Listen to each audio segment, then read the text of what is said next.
Welcome to For Your Amusement, a theme park podcast that aims to exhaustively evaluate the world's most popular theme park attractions to determine if they are world class. I'm Ryan Bergara. I'm Byron Marin. And for today's featured attraction, you hear my incessant blathering on a constant loop to discuss Mission Breakout at Disney California Adventure in Anaheim, California. And joining us in the Collector's Freak Show is a former cast member and theme park creator extraordinaire on Instagram and TikTok, Tim Millis. You got it right. I fucking nailed it. You know why? Because I saw you on Lauren's podcast, who's a friend of the pod, and you finally set the record straight that it's Millis. Right. I opened up the pod with that clarification. I was on the edge of my seat here, wondering if you were going to get it right. Oh, dude, there's no way. I'm like Sean Evans. I'm the Sean Evans of theme park podcasts. I know things about your childhood. Yeah. Are we going to be eating wings today? No, not eating wings, just knowledge. Ooh, okay. Just serving a poo-poo platter of knowledge in this Trader Sam's themed tiki room. Millis, the way I remembered it was like, oh, it's like Bruce Willis, except Millis. I was just thinking about on the way here, I'm like, if they don't know how to pronounce it, I'm going to say it's like Willis, but with an M. Yes. So you're ahead of me. I got you. Thank you for joining us on the show. And then a little housekeeping here. And as always, please like and subscribe to keep us alive if you're watching the video version over on youtube.com/@FYApod. Or if you're listening to the audio version, subscribe and rate the podcast 5 stars. And consider supporting us on our fourth wall, which is a different version of Patreon. You can join our fourth wall and become a park hopper, as we're calling it, by heading to FYApod.com. Not only will it help us keep this madness going, but you'll also get up to 3 monthly bonus shows in addition to the free show you're tuning into right now. And finally, FYApod.com is where you get the merch that Byron is plastered in right now. That's right. He's got the hat and the shirt. He's a walking billboard. Riding hard for rides. Is that cup part of it too? The cup is part of it. That's a three. It's a three-peat. Yeah, it is a three-peat. Now, you were in the college program. Yes. And then you became a cast member after that. I did. What was the college program like? You're the second person on the show who's been in the college program. There you go. Yeah, so I did the college program. I signed up through their portal when the applications opened up and did the phone interview. Got it. I don't know what to expect, honestly. I didn't know what to expect because I'm not the stereotypical Disney adult kind of thing. Like, I get it. I love the parks, but the lounge fly walls and like wearing Disney merch outside of Disneyland, it's not me. We're very similar to that. Yeah, okay, I knew you were similar to me when I saw that your Instagram status was Die Hard by Kendrick Lamar. And I was like, okay, this guy has a little bit of a dichotomous nature as well. So I understand. Compartmentalizing the parts of myself.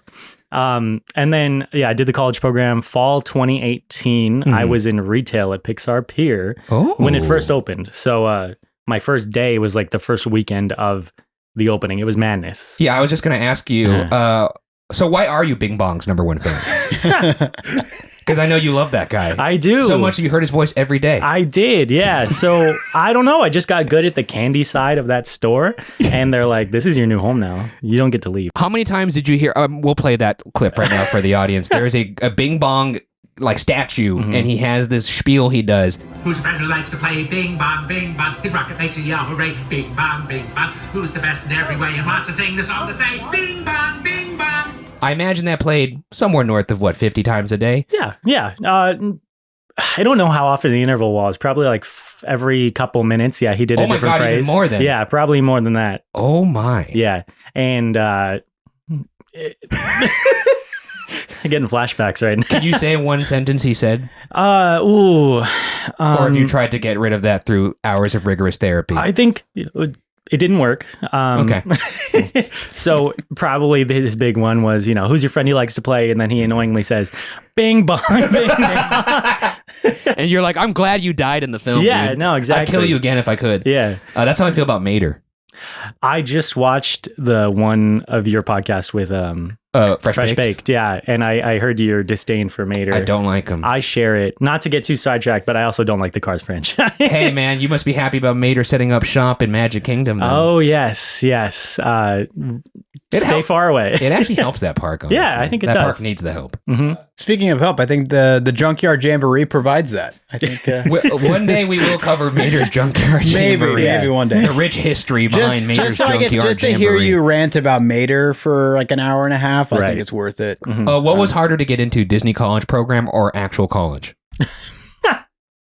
You know what? I feel like the college program I honestly expected that. A lot of it, because it's not merit based. It's just like, do they like you or do they not like you? Oh yeah, because it's like, what are your credentials? It's like, I've ridden Indiana Jones 100 times. Right. They like smile through your phone interview so they can hear you smiling through the phone and like be the complete opposite of what you are in your day-to-day life. Interesting. And I did it. Huh. Well, you fooled them. Yeah, I fooled them successfully, and then I stayed there for 3 years after that. And then okay, so when you're in the college program, you're also then working in the parks as well. And then did you transfer over to being a CM? I believe you were a lead, right? Yes, I was. Yeah. So when your college program, I know everything. When they had the college program here in California, I don't think they do anymore, but you get 3 years of seniority when you're in the college program. So you get like preferred shifts, you get all that stuff. And then once your college program ends, you can stay on, but you go back not to 6 months, but to day 0. So I was suddenly going from working 40 hours a week to like 1 4-hour shift at midnight. And then, but because I was a lead, I still got a little bit of preferred shifts, but that's it. So it's not here anymore though. The college program. Yeah. Did you ever go anywhere else beyond Pixar Pier, or were you? Yeah, I all over California Adventure. Never went to Disneyland, but I did do all over DCA. What was your favorite shift? It is Bing Bongs. No way, really? Yeah, I just love that place. Like, besides the figure, it was just like I had my crew. I knew what I was doing. I felt like I was good at what I was doing. That's good. And you're just surrounded by sweets all day. Did you ride Toy Story Mania every day? I can't even think about the last time I rode Toy Story Midway Mania. That's me too. Yeah, a healthy supply of candy. Yeah. Took you to the moon. Yes. And and left me there. Very good. Mm-hmm. Well, without further ado, when we ask guests to come on this show, we'll ask them what attractions they'd like to cover, and typically I'll be like, you name your 5 attractions you'd like to cover, just so we could get like a good base. And I believe, was Mission Breakout on the original 5, or was it like you had named 5 and I was like, shit, we did all those? No, it was on the original 5. Okay, I said Mission 5. Breakout / Tower of Terror. I hope so. This was a very heavily requested ride. Yeah? Yeah. I keep like, hey, is Mission Breakout taken? I'm like, it is taken. It's taken. I think I had to turn 10 people down. Hell yeah. That one's taken by Millis. He got to it first. I made it in. So Mission Breakout, he did, I now recall, Mission Breakout and then Tower of Terror with a slash in between. We've just done Tower of Terror. Love that ride. One of my favorite rides of all time. Amazing. And I normally will go into first impressions right now. And like, what was your first impression of this ride? I'm actually curious, what was your first reaction when you heard that Tower of Terror was being taken out for Mission Breakout? There's a little bit of lore behind this, actually, because I remember at the time, it was like 2016, 2015 when they were announcing it, and then maybe 2017. But I heard rumors of it, and I was trying to become a YouTuber at the time. Yeah. So I was making like kind of like fresh baked content, like that kind of thing. And I made a video that was saying, there's all these rumors that the Tower of Terror is going to be transformed into Guardians of the Galaxy. And there was this one dude in my comments who was everything I would post about it, he was vehemently saying like, it'll never happen. That is not going to happen. And he was like mad at me for saying that would happen. Then it was announced at D23. And by that point I was like, I was just waiting for his response. Oh, wait, did you pull the receipts out on him? So when that was announced, he started re-uploading my videos in compilations of information about the new ride. So he did a complete 180. Wow, you have like a nemesis. Yeah.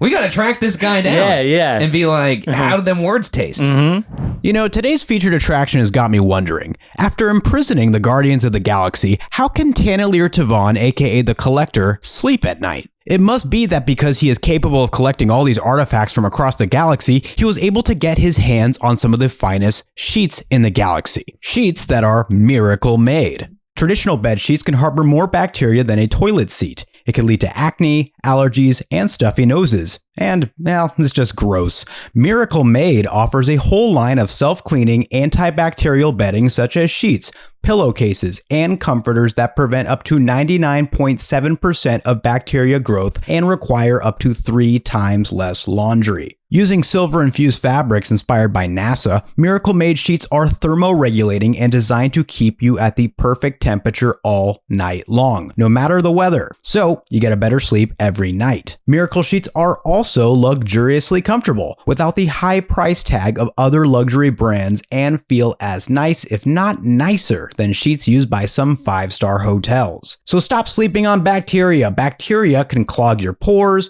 causing breakouts and acne. Sleep clean with Miracle. Go to trymiracle.com/FYA to try Miracle Made sheets today. And whether you're buying them for yourself or as a gift for a loved one, if you order today, you can save over 40%. And if you use our promo code FYA at checkout, you'll get 3 free towels and save an extra 20%. Miracle is so confident in their product, it's backed with a 30-day money-back guarantee. So if you aren't 100% satisfied, you'll get a full refund. Upgrade your sleep with Miracle Made. Go to trymiracle.com/FYA and use the code FYA to claim your free 3-piece towel set and save over 40% off. Again, that's trymiracle.com/FYA to treat yourself. Thank you, Miracle Made, for sponsoring this episode. Now back to the show. I won't lie. I love Tower of Terror. Yeah, When I first heard the news, I was devastated. sure. And by devastated, I don't want to say I was angry, but I was definitely like, what are you doing? Yeah. Like, why? Yeah. Why? I also want to clarify that I am not like one of these like Disneyland purists who think the park is like a museum and should never be changed or updated to modern sensibilities. I just want to say I just really like Tower of Terror. Yeah, exactly. I don't give a, like that's like where it came from. Mm-hmm. So I wasn't like coming at it from like a rage standpoint where I was never going to be swayed. So that kind of allowed me to approach it with an open mind. Mm-hmm. I just love anything spooky, like that Yeah. kind of genre. Yeah, I love anything scary. Mm-hmm. And we don't get Disney trying to do something scary very often, on Right. purpose at least. Yeah. They do it by accident, actually, weirdly frequently. Yeah. Byron, what was your first impression of this ride? Okay, it's funny that you bring up the first impression of getting the news. Mm-hmm. I don't know if this was the exact time that Disney announced it, but it was either late September or early October of 2016 is when I found out about the Guardians Switch. And I half remember this because I was in Munich at Oktoberfest, and like halfway through the day, No one and likes a like, bragger. and I did. This was like day 3 or 4 straight of just being at the tents all day, Yeah. and just taking By being at the tents, you meant just taking Steins to the face. As one I had does. just gotten off Yeah. the Olympia looping roller coaster. Oh, shit. I went to, take a midday nap Yeah. at the and the hotels that like we booked, because like this On was a like during bench. these were hotels next to the Oktoberfest event, were basically converted for the event to just have a bunch of bunk beds in these rooms. That's so you're crazy, sharing it dude. with like 20 people or something like Yeah. that. It's just a mess. And I stumble back, I roll over to take my midday nap, and I forget who sent me the text of the article of the announcement. it might have been me. It very well could have been you. If it was me, it was probably laced with a couple of expletives of like, can you believe this? I just remember seeing that article and like just being like, what the hell is this? And that, like, I just I could visually see myself in that like dingy room Yeah. in that bunk bed getting that news, and like sobering up eventually and being like, that happened? Like we're doing Guardians? Right. It's weird to recall a day of heavy day drinking, and mired in that kind of like cloudy haze of a memory is Rocket Raccoon.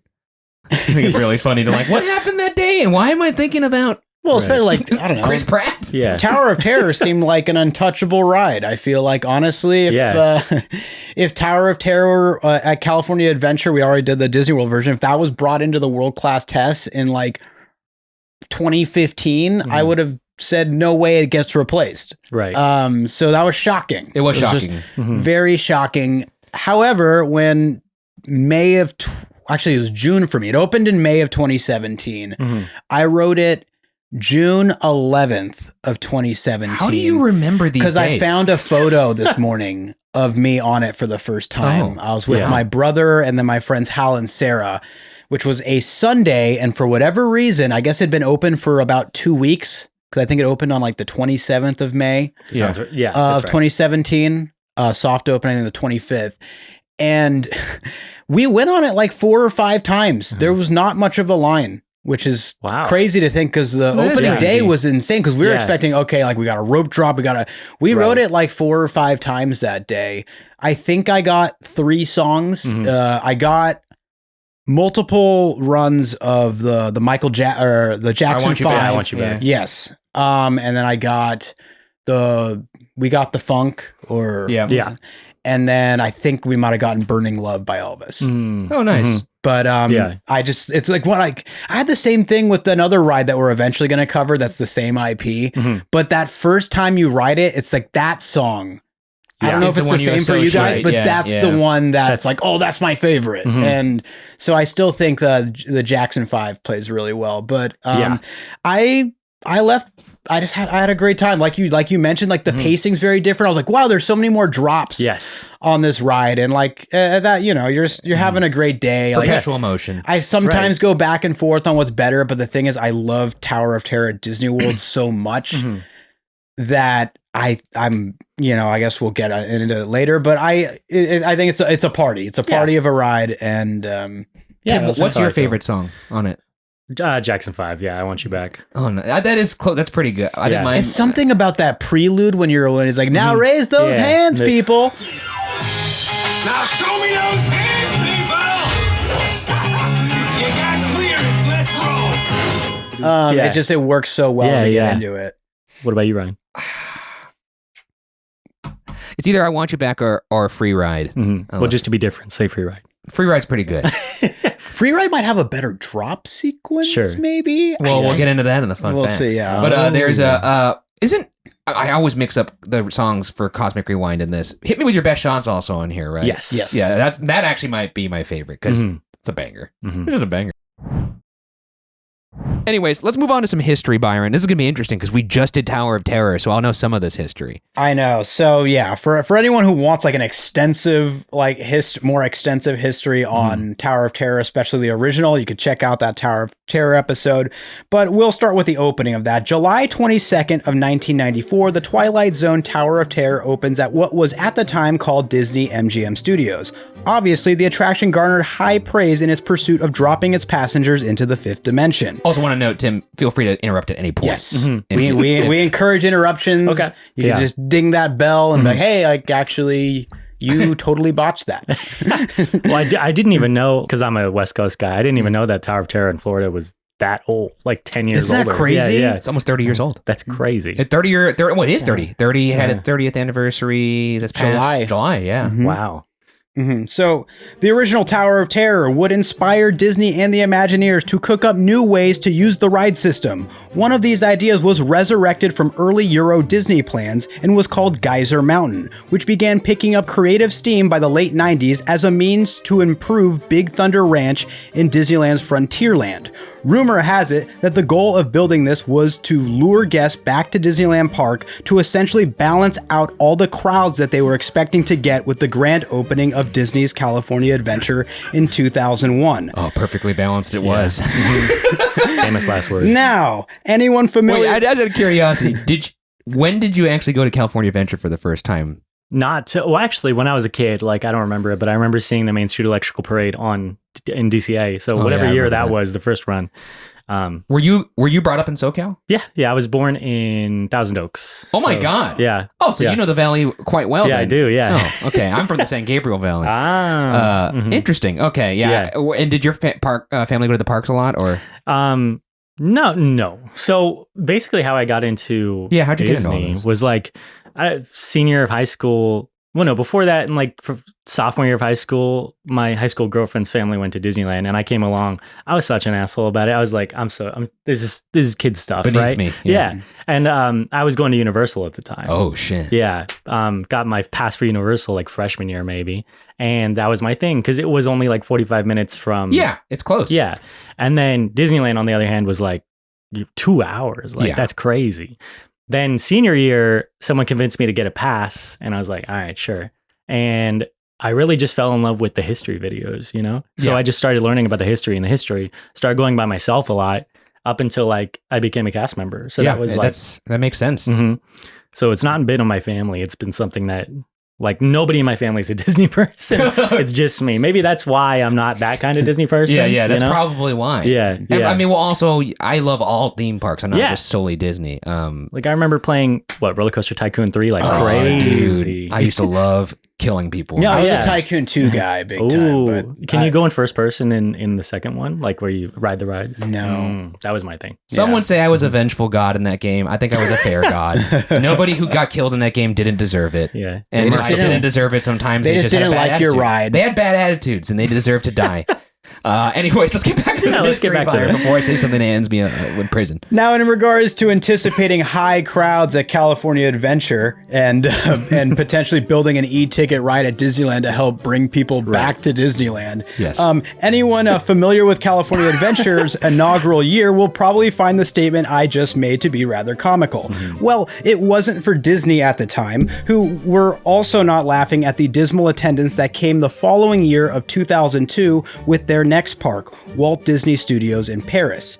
You see, the new Disney Studios park over in Paris was very much built to fulfill a contractual obligation, and similar to California Adventure, it was done so on a minuscule budget.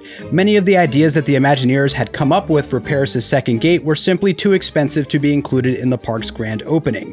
One of these being the second iteration of the Twilight Zone Tower of Terror. And although plans for this version of the iconic ride would consolidate the footprint and simplify the ride system for efficiency and cost, it would still be put on hold for Paris. That being said, over in California, the plans for Disneyland's Geyser Mountain were squashed in order to prioritize the failing Disney's California Adventure Park, which was in desperate need of a new e-ticket attraction. Superstar Limo wasn't going to cut it? No, it's just not quite. It tried carrying all the weight, but you know what Have you done an episode on Superstar Limo yet? Not yet. No. By the way, when we were talking to Lauren before this, she was saying, I'm surprised Tim didn't pick Lincoln. And I was like, dude, I would have loved to have done a Lincoln episode. I fucking love that ride. Or show, I guess. Yeah, for those of you who don't know, my biggest bit on Instagram is like that I'm the world's biggest Mr. Lincoln super fan. You know what? It's not a bit.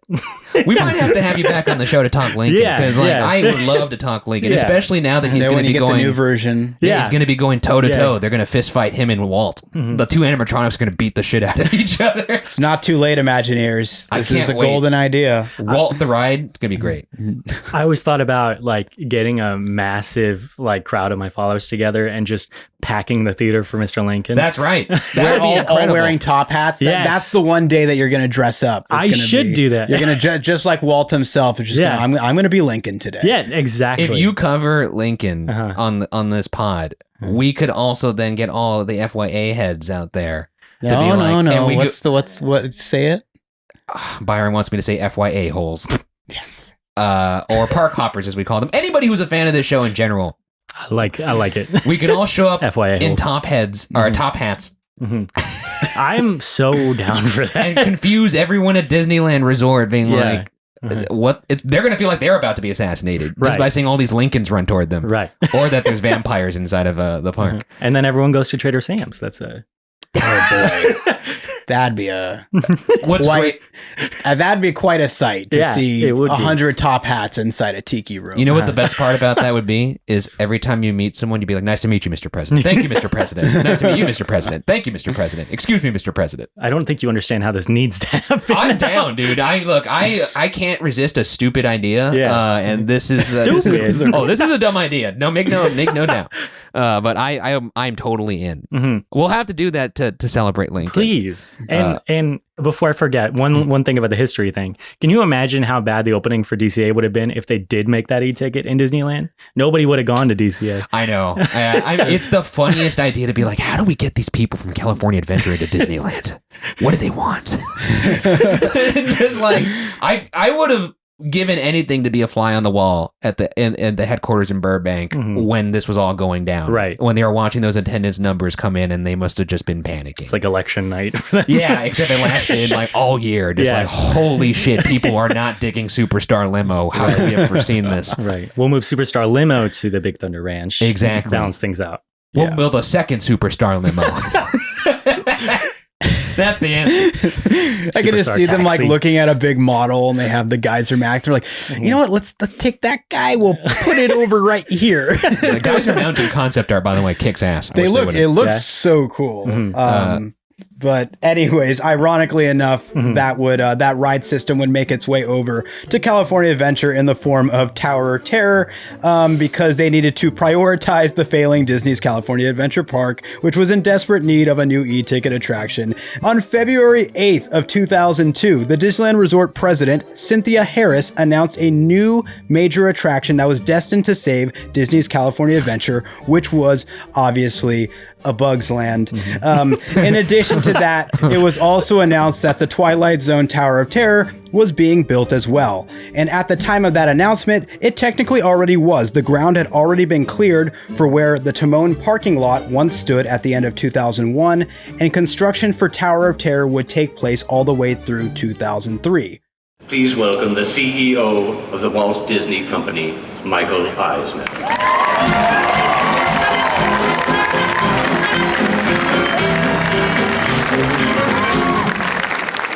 Thank you very much. The Twilight Zone Tower of Terror is the biggest addition to Disney's California Adventure since it first opened in early 2001. Inspired by the Twilight Zone television series of the 50s and 60s created by Rod Serling, this attraction will add a hair-raising dimension to our guest experience. The Twilight Zone Tower of Terror is filled with innovative technology and special effects, making it one of the most advanced multi-sensory attractions anywhere in the world, and an e-ticket destination right here at Disney's California Adventure. The Twilight Zone Tower of Terror would officially open at DCA on May 5th of 2004 and accomplish its job of elevating, I put ha in parentheses here. What time did you write this? Because I typed elevating and then I was like, I didn't even intend that being a pun, and there it is. You know what the Anyway. saddest part about that is it's one thing to laugh at your joke, but to kind of give yourself a pity laugh. Yeah. Like you didn't even put ha ha. You just wrote ha. Like you're the fucking Joker. Supposed to be live typing. Ha. He. Ooh. Just all lowercase Yeah. ha. It's like my a- jokes were bad. It's like your stand-up putting an applause break. And Yeah. It's just like one person applauding. yeah. Get off my back. Okay, anyways. Going full Shia LaBeouf. They accomplished the job of elevating interest for what was a very elevated. There it is, baby. All right. And how did Disney think this beloved attraction, you may ask? By not even letting it run for 13 years. Because in August of 2014, They call themselves the Guardians of the Galaxy. What a bunch of a-holes. Guardians of the Galaxy was released in theaters and became a surprise smash Well, hit. first off, 13 years is actually pretty long. That's like longer than most Not dogs even live. though. That like outlives most family dogs. It's true. It's Just morbid, saying. but it's true. It's I mean, I'm just saying, Yeah. like you probably had a better chance to get on Tower of Terror if you lived in Southern California than seeing your dog hit 14. Whatever. I was doing a little bit here. Okay, Yeah. whatever. It's 13. 13 is like a big number for Tower of Terror. That is true. That's There's a true. I deeper got cut. caught up in the. No, you're right. I, Yeah. And it didn't make apologize. it. It didn't make it to 13. I apologize. Yeah. Because Dead Guardians dogs. was a smash hit, which obviously meant that Disney needed to bring a Marvel-based attraction to the United States and had no other choice but to put Tower of Terror out of its misery. So on January 3rd of 2017, Tower of Terror would close forever at DCA in order to quickly spray paint it in time for the May 5th. Dude, the level of snark in this history, right? If you're normally pretty like agnostic when it comes to all this stuff and just like emotionless, but this is like obviously you were going through it, Yeah. right? It was, this sounds like I hate this ride way Right. more than I do. I actually love this ride. Yeah, but Just in time to Did you spray put paint. a ha after that one? no, too snarky. I was too He just put LO, laugh out. Yeah. Not loud. Not loud. Inside. Not just here it is in LQ. parentheses. Pour one out. laugh out Okay. quietly. But anyways, they wanted to get it ready in time for the May 5th release of Guardians of the Galaxy Volume 2. And yes, that would have been Tower of Terror's 13th anniversary on May 5th of 2017. That being said, Guardians of the Galaxy Mission Breakout would soft open on May 25th of that year and open officially on May 27th. Tonight, the surprise for everyone. You will be allowed into the innermost sanctum of his fortress to see his newest and most prized collection, the Guardians of the Galaxy. Guardians of the Galaxy Mission Breakout has arrived. Anyone want to take a crack at the average wait time? Oh, look at us. I'll go first. How about that? Yeah, you're the guest. You go first. I'm gonna say 70. This is great because now I could Price is Right you. Yeah. Are we doing Price is Right rules? Oh yeah, we usually go like 71. You go over. I'm gonna actually go.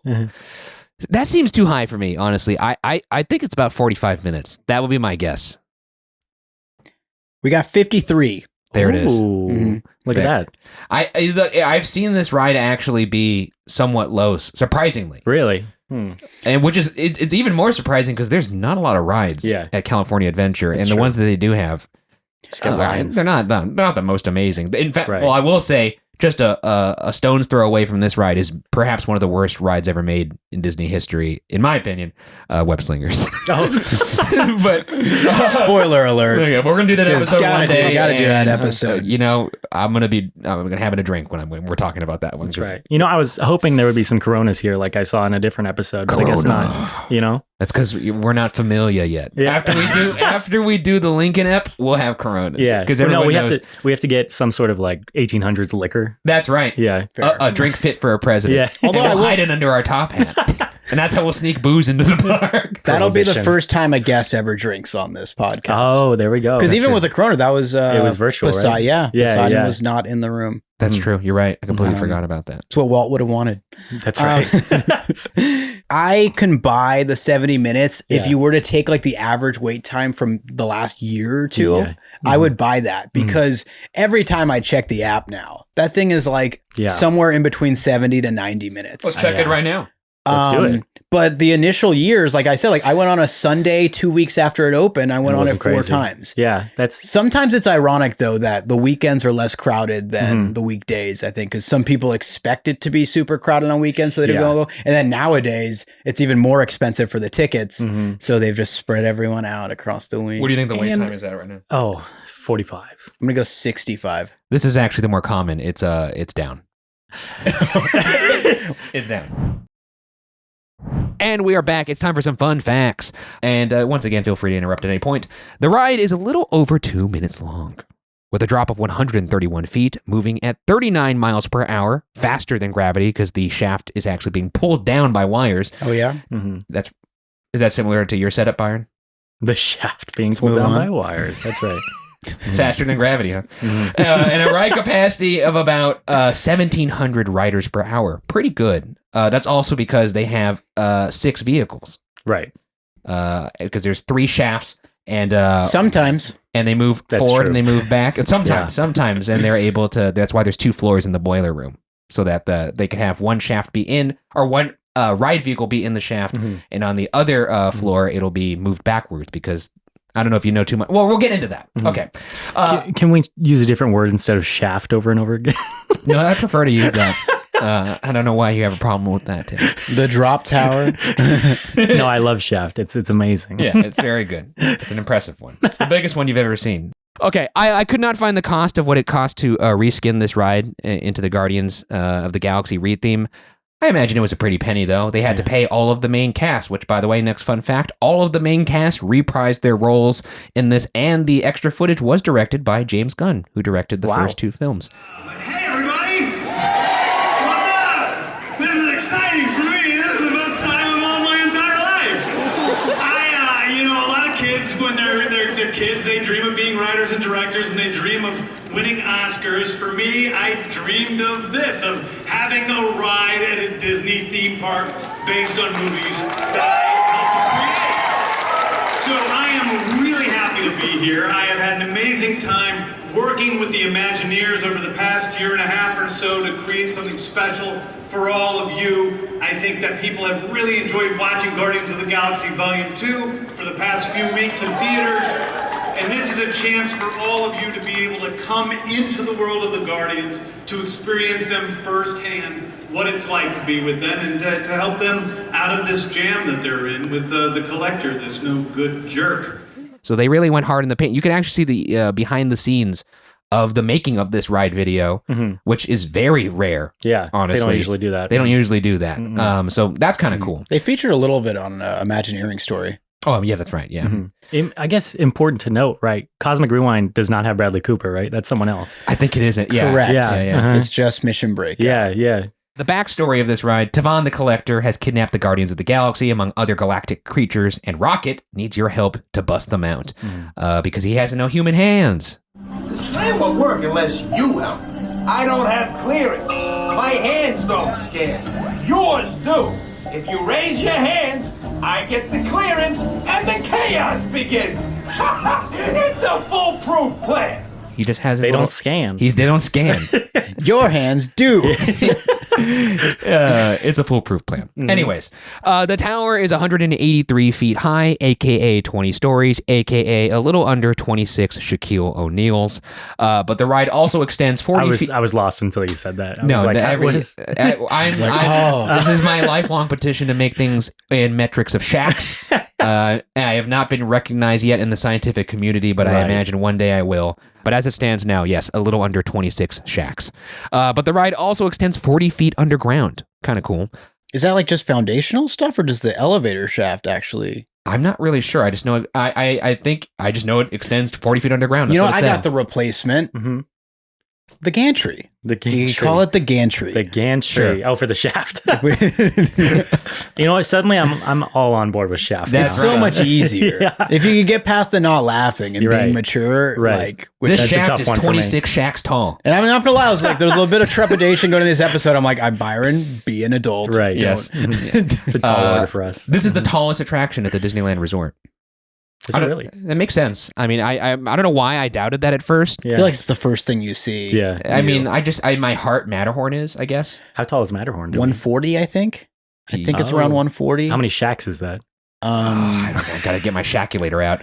Hold on. I know it's 140 divided by 7. That's like 10 is a much more divisible number. I think that's Shack, why are you 3 feet taller? Is that 70? No, that can't be 70 shacks. That'd be 490 feet. It'd have to be 20 shacks. That's about 20 shacks. That's about 20 shacks. 18 to 20 shacks. A little bit under 20 shacks because he's 7'1". I'm on board now. We covered this in our Tower of Terror ep. So if you want more detail on this ride system, head on over there. But we'll go into it a little bit here. The fall of the drop shaft feels fast because you're actually being pulled down by cables below the elevator instead of a true free fall. That's the 39 miles per hour that you're being pulled at. That's faster than gravity would drop you. Disney actually teamed up with commercial elevator producer Otis to devise the shaft mechanics. Unlike in Hollywood studios, there are only 3 shafts here, but with 2 vehicles in each shaft. The vehicles were developed for Tower of Terror and referred to as AGVs, automated guided vehicles that can move on trackless ground and are guided by wires embedded in the ground that send radio signals. This allows these vehicles to move backward upon loading into the drop shaft, and then those vehicles lock into place of the frame, which is the thing that is actually moving up and down. That's strictly the original. Oh, really? I think that's strictly the original. I don't think California Adventures version uses AGVs. So how do they move those vehicles back? I think it's just attached to like a wench that pulls it back in the shaft. Yeah. There's no point in having it on like a wire if it's not pivoting. Oh my god! Well, you just made my fun fact into a fact then. Where previously it would have just been fun. Thank you for that. It does lock the vehicle in place, and this movement of forward and backward allows them to have 2 vehicles per shaft, because when one's loading, the other one's actually in the process of dropping, and vice versa. This is similar to how the drop occurs in Rise of the Resistance, where a vehicle moves into a platform that's in an elevator shaft, locks into place, and then it drops you. It's also the reason why there's 2 floors. Anyways, moving on. There are 6 different drop sequences, all with their own music and show scenes. Though I did, from, I guess, my own little research, they do mix up the show scenes between the different songs. Sometimes there's overlap. I don't think it's like there's 6 completely different autonomous shows. It's kind of all like a grab bag. Apparently all songs do have 3 show scenes, however, and at least 7 drops. But the song Free Ride has 8 drops. Ooh. Why is that? Where is it? One free ride. Oh. This is probably why you guys like I Want You Back, because it has 9 drops. I really would have liked if I Want You Back had 7 and the only one that had 8 was Free Ride, just because it's really stupid and funny. Yeah. Whatever. I mean, I Want You Back is a great song. The new look of the building was inspired by the work of comic book legend Jack Kirby, who co-created pretty much every Marvel character you can think of. While Stan Lee was the person who was writing, he was the one doing the illustrating. He just kind of gets second billing. Okay. So his artwork, I guess Marvel's artwork at large for the most part, when you consider this guy helped co-create every character you can think of, obviously that inspired the architecture of the building. I take back my spray paint comment. Oh, right. Well, I was going to say that was very, that was beneath. That was harsh. I don't completely mean it. On the side of the building Not completely. is a hole. There's a hole on the side of the building. That's possibly where Rocket already tried to break out. Also keep an eye on Peter Quill's Walkman in the Walkman. I don't know. His little radio listening device in the collector's shelves in the collector's office, because Rocket actually, his little arm, there's an animatronic arm, or not animatronic, I'm not sure how it works, but there's an arm that steals the Walkman. I'm gonna take this. Now move it. Pretty cool effect. It's always one of the things I point out when I'm with people who haven't been on the ride. Yeah. It's really fun. It is a fun fact, or a fun little. I don't know how they do that, honestly. I think it's definitely not an animatronic. I don't know what qualifies as an animatronic, but I think it's like a little wheel with a little arm that's like this. Yeah. And then it just goes. Whoop, How do they make the up. Walkman move, though? I don't know. Maybe like a magnet. Maybe a magnet on the hand, or maybe that's somehow attached to some sort of arm that you can't see. Yeah. It's really cool. It's effective. It is. For something that most people will miss. I like little things like that. And that kind of goes into what I was saying about this ride in general, is like, yes, it's a reskin, but they did take care to add little details that would often be missed, and they didn't have to do that. Very true. There's always one person in that pre-show that like kind of walks over, hey, look, here it comes. It's pretty awesome. Watch that. There are more than 2,200 rare artifacts among the collector's collection. And for all Marvel fans, there are tons of Easter eggs in this attraction, a lot of them Marvel, but there are some that also have parks connections. And here are a couple of those, because this is a theme park podcast. This first one, though, actually has nothing to do with parks. I don't know why I put this. But yeah, there's the cocoon of unknown origin.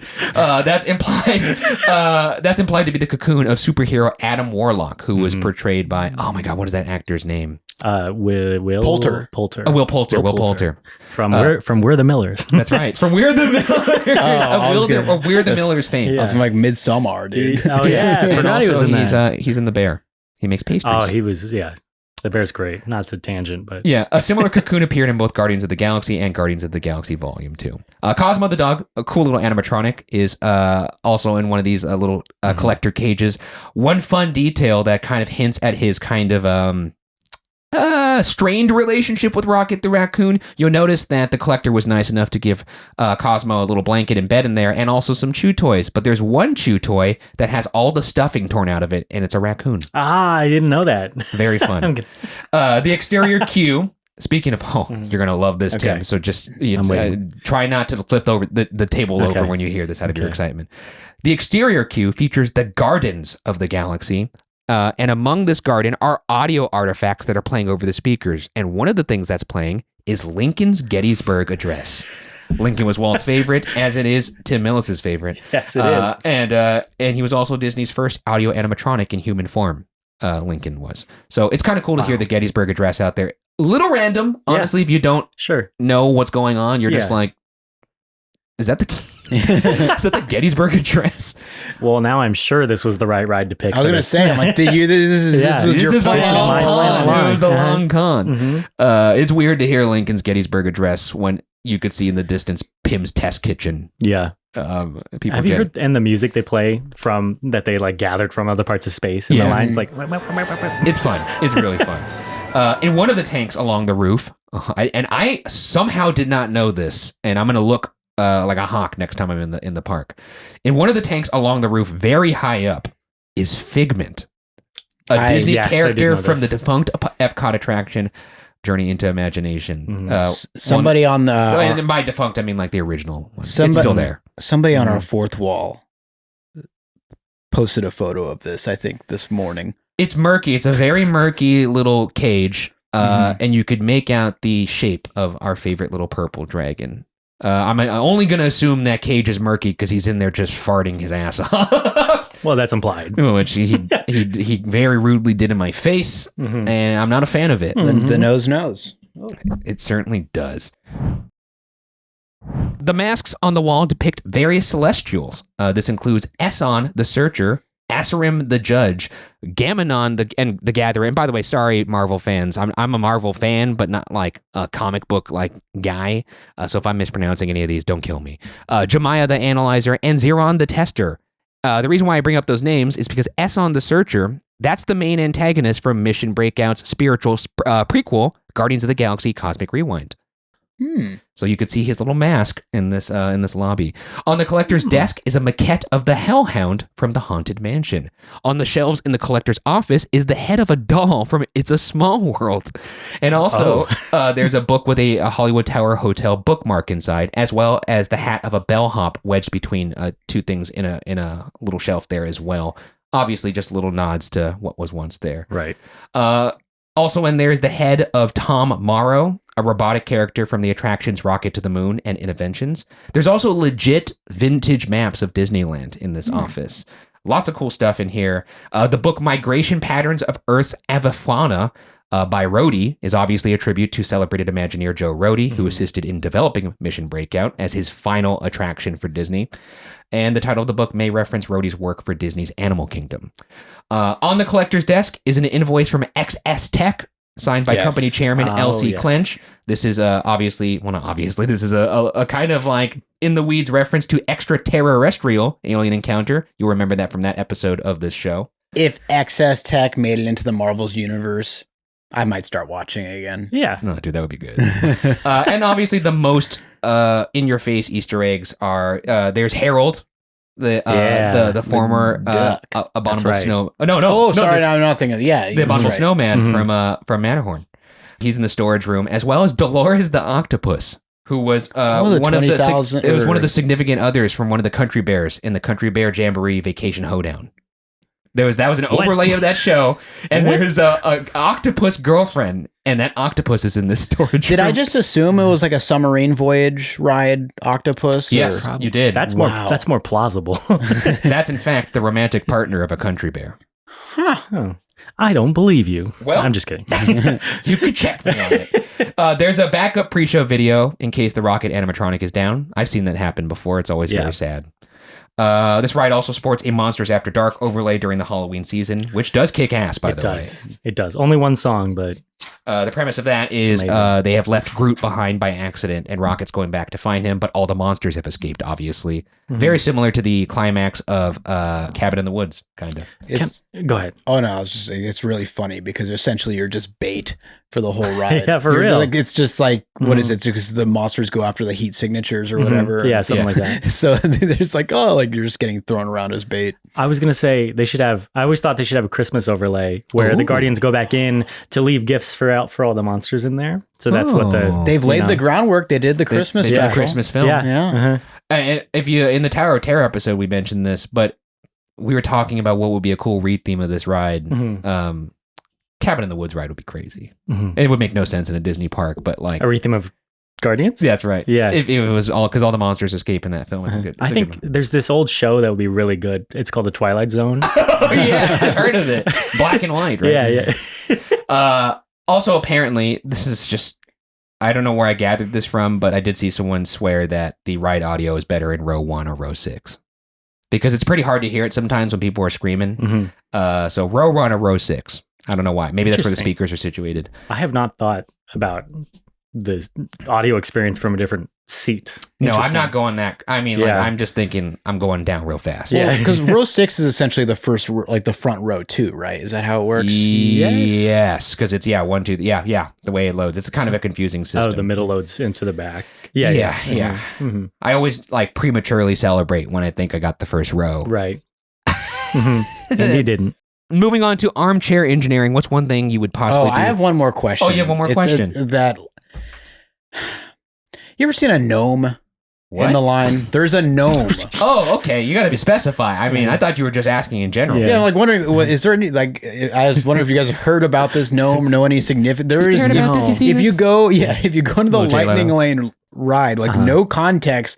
There's just a gnome. Like a garden gnome kind of Yeah. thing? Okay. And I don't know anything about it. I'm like, is that supposed to be some sort of inside thing I'm not aware of? Or why is there a gnome here? But maybe it's just for moments like this. maybe it's just like what they just find like weird artifacts from different planets. And that's the one from Earth is just they found the garden gnome to be like a WTF sort of. Is the gnome in the Gardens of the Galaxy or is it inside?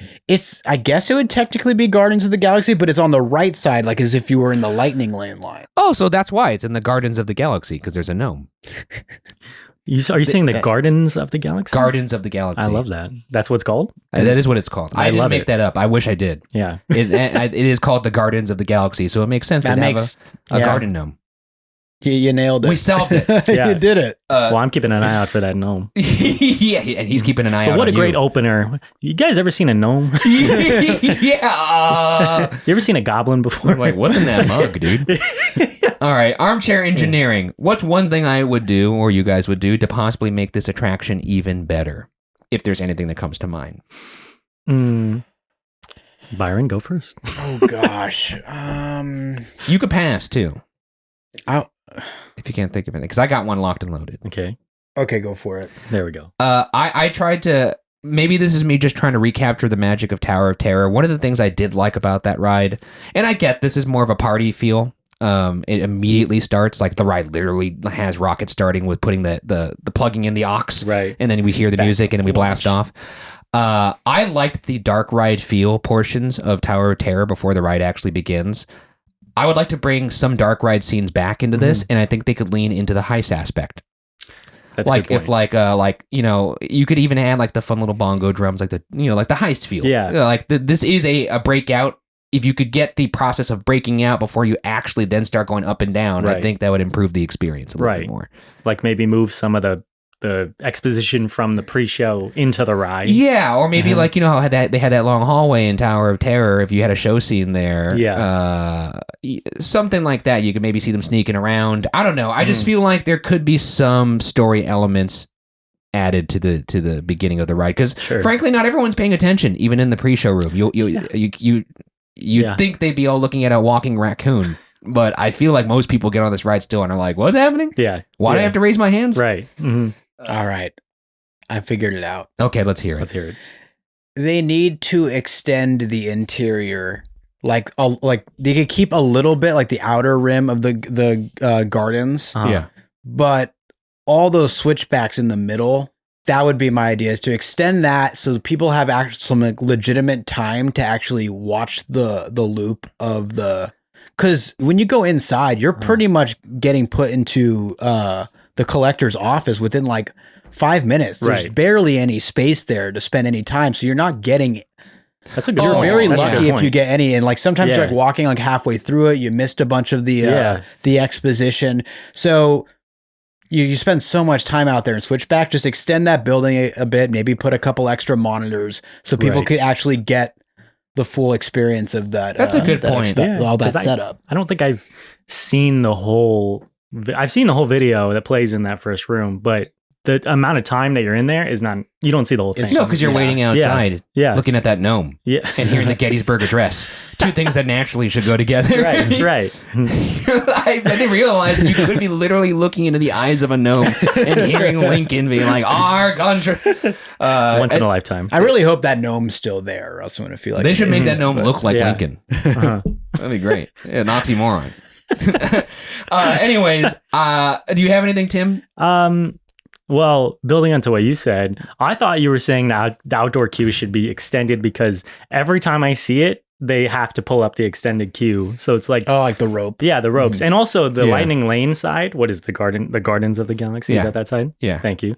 That line to get into the Lightning Lane line also goes all the way back into Avengers Campus. That's true. Like every day.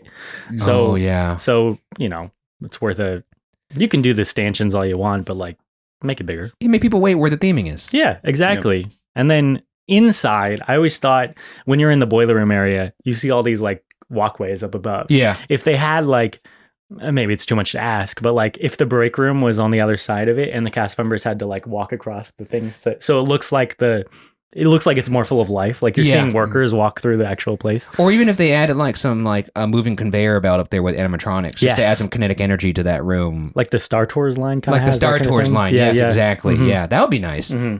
I think these were all pretty honestly grounded, practical. I mean, mine was, I would add literal show scenes, so maybe mine wasn't that practical. Well, and I would make it 300 feet taller. So. 300 times the speed and the height. Blows the lid off the top. And Yeah. Yeah, you fly out the top, you're in free fall, and then you come back. That would be like some of the rides I made in Roller Coaster Tycoon. Blast Off to the Moon was the name of my ride. The Widowmaker. Coming soon. In the future, we will read one idea from you guys that I gathered from our fourth wall over on fyapod.com. But at this moment, that just launched. So we did not have time to gather those. So in the future, though, they will be there. Now let's move on to the good and the bad. What are the good and the bad things about this ride? And feel free to interrupt or disagree with any of these or add on. But I actually kept my good list a little short for this just so to promote a little more discussion. But let's get through some of these.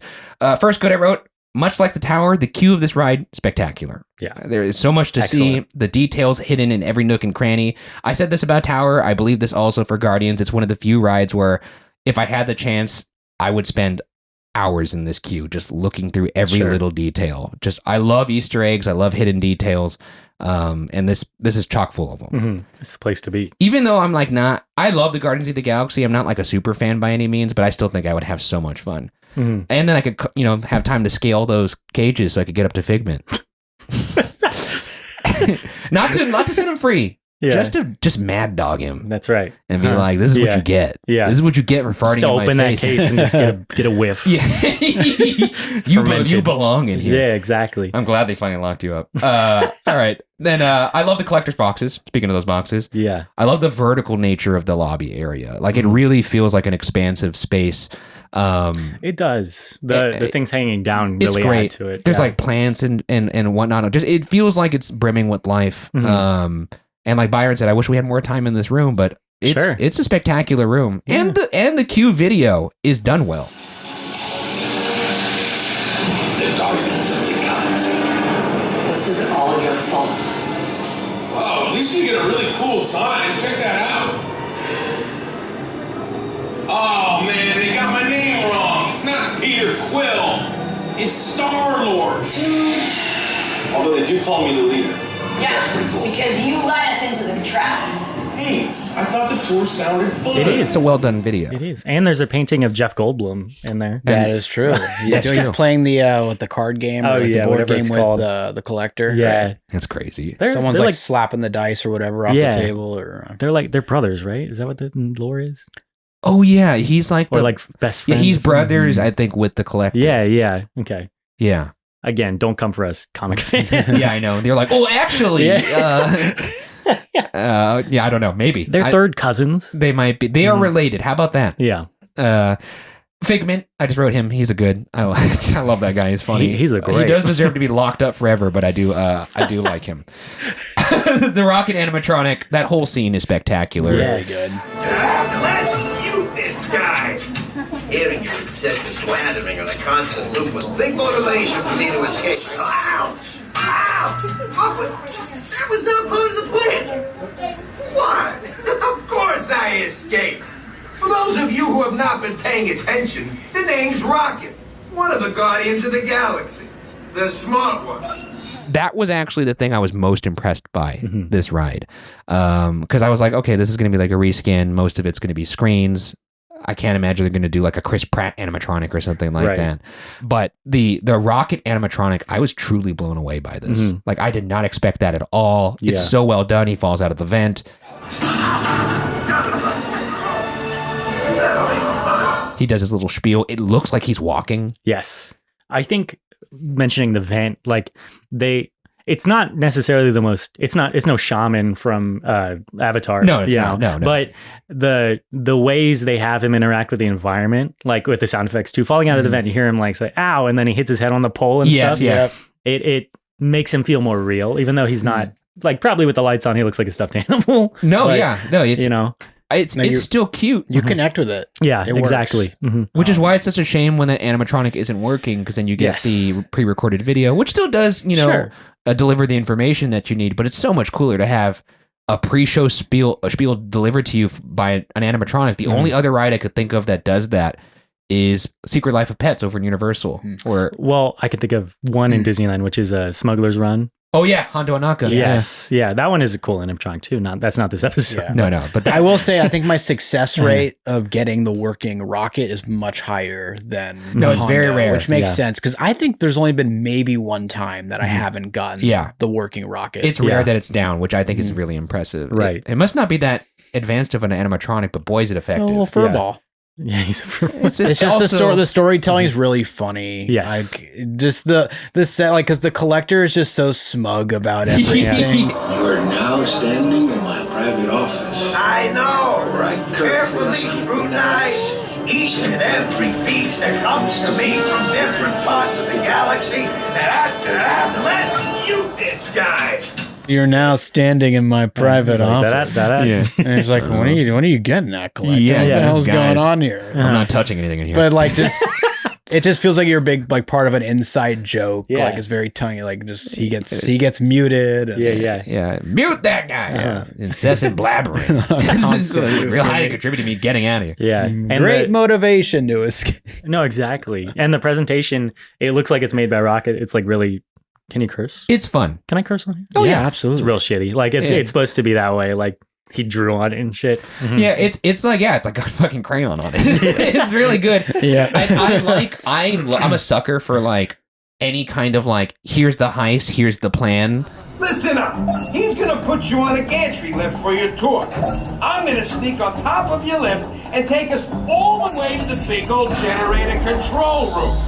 I'm gonna blast that thing and destroy all the control systems, which will open up every cage in this freak show and free my friends. Like that's why I love all the Oceans films, or even like Avengers Endgame when they're talking about the time heist and they have lay out the plan. It has like the little bongos under it. Yeah. I love anything that's like that. Right.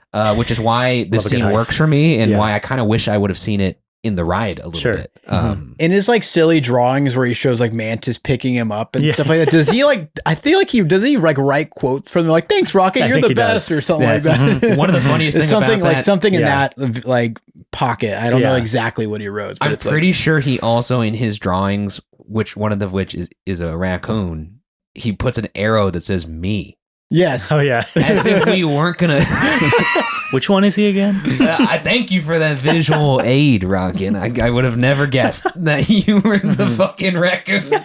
That always makes me laugh. Speaking of Rocket, there's so many things on the ride, even in the outdoor section. Like if you look at the actual ride sign where it says Guardians of the Galaxy Mission Breakout, he's taken letters from, what does it say? The Tannelier collection or something like that. And he's rearranged it to say Mission Breakout, and you can see his footprints. So the letters are a little askew. Oh, I didn't realize that. And there's like his footprints with red paint all over the place because he's like doing all this stuff. Yeah, and you can see that red paint if, like on the side of the queue in the gardens area. You can see it. Yeah, like scaling up the building if you look for it. Really awesome. If you get into this is what I realized. I didn't realize this till the last time I rode this, like a month or two ago.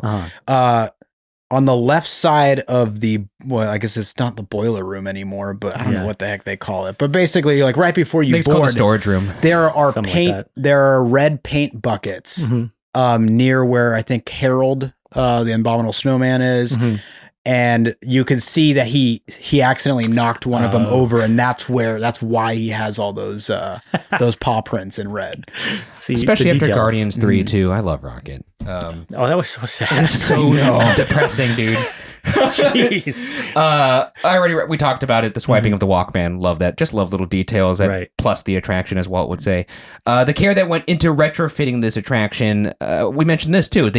I really feel like they did not phone this one in. I feel like they had a budget. And obviously that contributed to like a lot of the screens in this ride, but they did everything they could to make it feel substantial. Yeah, I think this is the blueprint for a ride overlay, which is like, keep it the same, but reinvent it. They're opposite, but do both. Yeah, I was very skeptical of like, you're going to take the drop shaft out like that ride system and make it into a Guardians ride? How the hell are you going to do that? That sounds crazy. From a creative standpoint, they absolutely crushed it. Yeah, they had a pretty hard problem to solve for. The limitations in regards to like the physical space and the functionality of the ride. But going back to what we were saying about when we heard the news that it was going to change, when I guess when I first heard the rumors, it's like that ride, Tower of Terror, when it was there, would be like near the bottom of rides that I would think they would go change. Me too. Yeah. But I guess they had, I don't know why they chose it, but maybe they knew they had such a good idea for this one ride. They're like, we have to change this. Joe Rohde was on it. Which is crazy because he had just finished Pandora. I think Pandora opened the same day or the same weekend or whatever. Oh shit, I didn't know that. As this did. So it was like coast to coast. Got opening. What a run. Like, yeah, that's a hell of a run. Talk about like a week where you're just like, like, you know, like what's going on in your life? Well, like I opened up Pandora and this Guardians ride on the same day. You know, I have to say too, another reason why I really feel like they did everything they could to retrofit this attraction into something worthwhile is when they were given a blank check, so to speak, they made Cosmic Rewind. And that ride's spectacular. So we've seen what they could do with an IP like this when they have the resources. And in this particular case, they were backed into a corner. And I respect the effort. Yeah, sure. That's not taking anything away from this ride. I think it's a great ride, but I mean, it could have been a disaster. I still never been on Cosmic Rewind, by the way. Oh my God. I got to go to Florida. It is. Have you spoiled it for yourself yet? Yeah. Oh no, Tim. I feel like it's hard to avoid it at this point, but yeah, I've seen POVs, but when you're there, I'm sure it's very different. Yeah. Next good I wrote is the constant motion of the shaft. All right. The gantry lift. That's right. The constant motion of the gantry lift. Raise your hands for clearance. Yes. Raise your hands for security clearance. And presto, the door's open for you. Yeah, that's right. I agree with the. Sorry, I didn't mean to interrupt you, but no. The constant motion is like my favorite part of it. No, because even when you're in the show scenes, when you're seeing one of the 3 cut scenes in front of the screens, your car's bouncing. Yeah.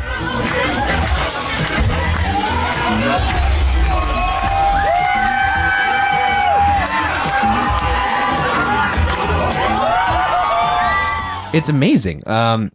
They somehow managed, and that's actually why this ride is technically more intense than Tower of Terror, because it's got more drops, it's got more blasts off, and there's really no rest in this ride, which is, it really does come off kind of like a, I don't want to say like an acid trip, but you just come off and you're like, holy shit, that was a fun time. Right. It never lets off the brakes. Even at the end, it just throws you back up one more time, and then you get back down. It's the courtesy. So good. Yeah. Thanks, everybody.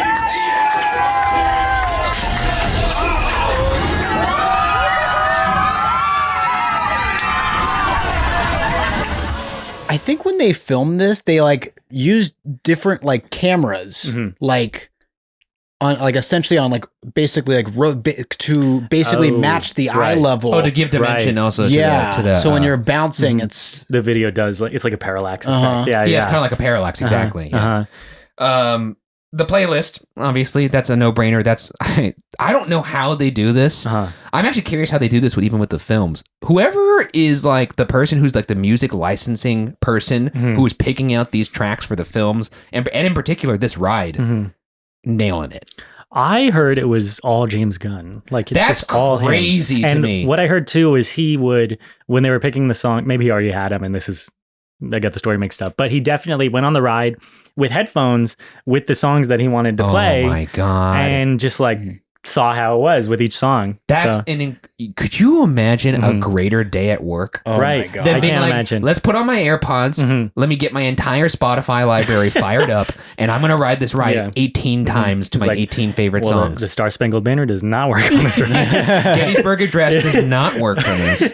Gettysburg remix? Oh yeah, Trap remix. I mean, could you imagine like, because one thing I do is I go to sorry, I'm fucking 5 years old. I go to Space Mountain and I put on my AirPod Pros and do the noise cancellation because there's a Reddit thread of like what are the best songs to ride Space Mountain. I've never tried that. So my favorite is when you cue up Mountains by Hans Zimmer for Interstellar to the 1 minute mark. And as soon as the ride dispatches and you make that right turn to the red lift gate, it very, very closely matches that ride. Wow. So people have started to figure out what songs match, because that's also how they scored Space Mountain. Yeah. That's how they convinced the higher ups that there should be an onboard music track. They put headphones on executives.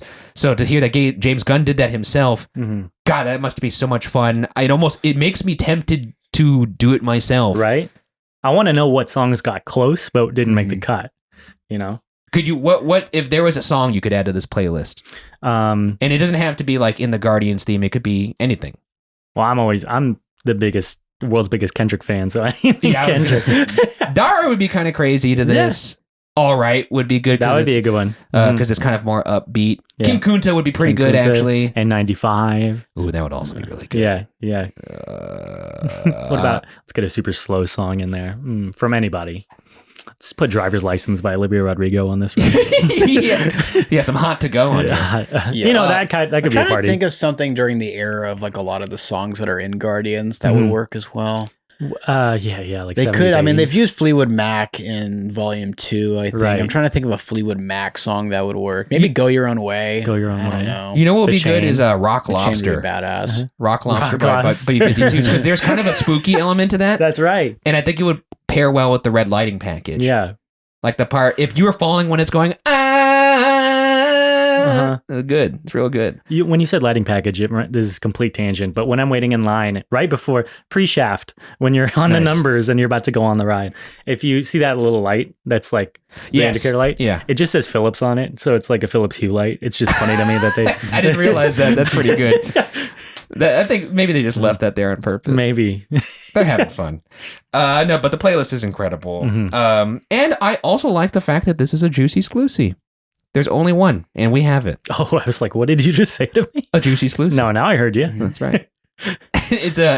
I think they should do this more. I'm tired of like everybody, like they're treating us like toddlers, where like everybody needs the same version of the ride. I learned this when I recently went to, I think this was actually at VidCon. I was at VidCon, and there was a Ninja Turtles booth, and they were giving out Ninja Turtles action figures, and they had a Bebop and Rocksteady action figure, and I was like, oh, I'll get one of each and give them to my two nephews. Yeah. Big mistake. The correct thing to have done was to get two of the same action figure. Yeah. Because they immediately fought over wanting the other one. Right. And it made me realize, oh, I had to plan ahead for that. And that seems to be what Disney is doing when they're like, every park needs a version of this ride. See, on the flip side of making sure everyone gets the same thing, I remember when I was younger for Christmas, Kingdom Hearts was like my favorite game of all I love time. Kingdom Hearts. It's so good. And my brother and I liked it together. So my family knew that we were big fans of it. So one year my grandma got me a copy of the disc of Kingdom Hearts so we could play both of us, but that's not how the PlayStation worked at the time. It was just a nice thought. Yeah. So we just had two discs. Oh my God. I don't know. Oh, by the way, not like us in this ride would be. Oh. It would be incredible. Yeah. I'll have to. Oh yeah, dude! It would actually start. It would start like that. I gotta. I'm gonna fire that up on my AirPods. I'm gonna do that. There's a really funny photo of me on Space Mountain, just out of like in a state. Let's say I'm in a state on Space Mountain, just blissed out with my headphones on, listening to mountains. I think we threw that. We threw that in the Space Mountain. It's very good. Anyways, that does it for my goods. Is there any other things you want to highlight in this ride? Yeah, good stuff. I mean, the motion and music is what makes this what it is, honestly. Because if they just took the tower, like, what do you call it? The program, it wouldn't have been, it would just be like, oh, this is the same thing just with Guardians on it. Yeah. But I don't know. They found out that they can put some nitrous in the ride system. And hit the nitrous. Yeah, I don't know. They somehow managed to turn the main up all the way to 100 and figure out what's the maximum we could bounce these folks around without making most of them sick. Right. And they nailed it. And they fucking nailed it. Yeah. Like, I'm confident that the elderly could get on this ride and be okay. Like, let's try it. Yeah. It might be the last ride for some, but, we'll figure it out. My mom, who actually gets pretty motion sick on rides, she could ride this ride. Really? And, it's I don't know. I just feel like they somehow figured out a way to make it accessible, which I do respect. Sure. And I mean, this is more about the ride system in general for like Tower or Mission Breakout. But I don't like drop rides that are not enclosed. Like at Knott's, they have like the big Super Screamer. Yeah, exactly. I won't. It doesn't. It's a better name, by the way. Big Super Scream. Big Super. I just don't like drop rides, but I love Tower of Terror / Guardians. Like something about, I guess it's the theming and being enclosed, and then it opens up for a second, and then you see, but the rest of the time you're just enjoying the music and seeing the theme. Out of curiosity, since you spent so much time on the pier, on Pixar Pier, but back when it was Paradise Pier, did you ever get the chance to go on Maliboomer? I did not. No, that's like just the beginning of Guardians. Yeah, right? Rest in peace, Malibu. Sure. That was a blast up instead of a fall down. It would launch you up. Same manufacturer as Supreme Scream, by the way. Makes sense. Really? Yeah. Makes sense. Those They're things like, can you do that design backwards? those? Yeah.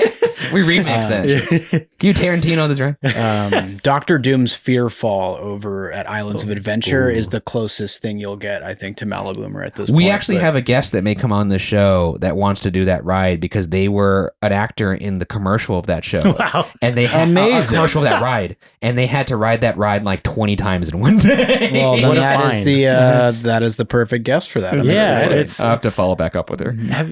I will add more goods. I like that Rocket makes remarks when those windows open. Yes, he especially does. when you look out at Disneyland. Is that Disneyland? That's Disneyland. That is I think good. he says at one point that's thematically inconsistent. Yes, he does. Yeah.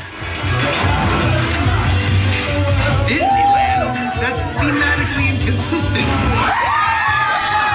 I do like just kind of the randomization of getting those video clips. There is a gag that they do with like the anti-gravity where like press that button. Yeah, like don't press that button. Yeah. They're like press that button. You know, Groot's really cute. Yeah, I don't know, what can I say? I have to say too, when you're like a juggernaut like Disney, you are clearly like, you know, top of the class. You're like, you know, you're the jock of the schoolyard in ways. So to like have to write dialogue that's snarky for a character and have it actually be kind of funny is pretty tough. I feel like, because most people aren't like positioned to like you. Right.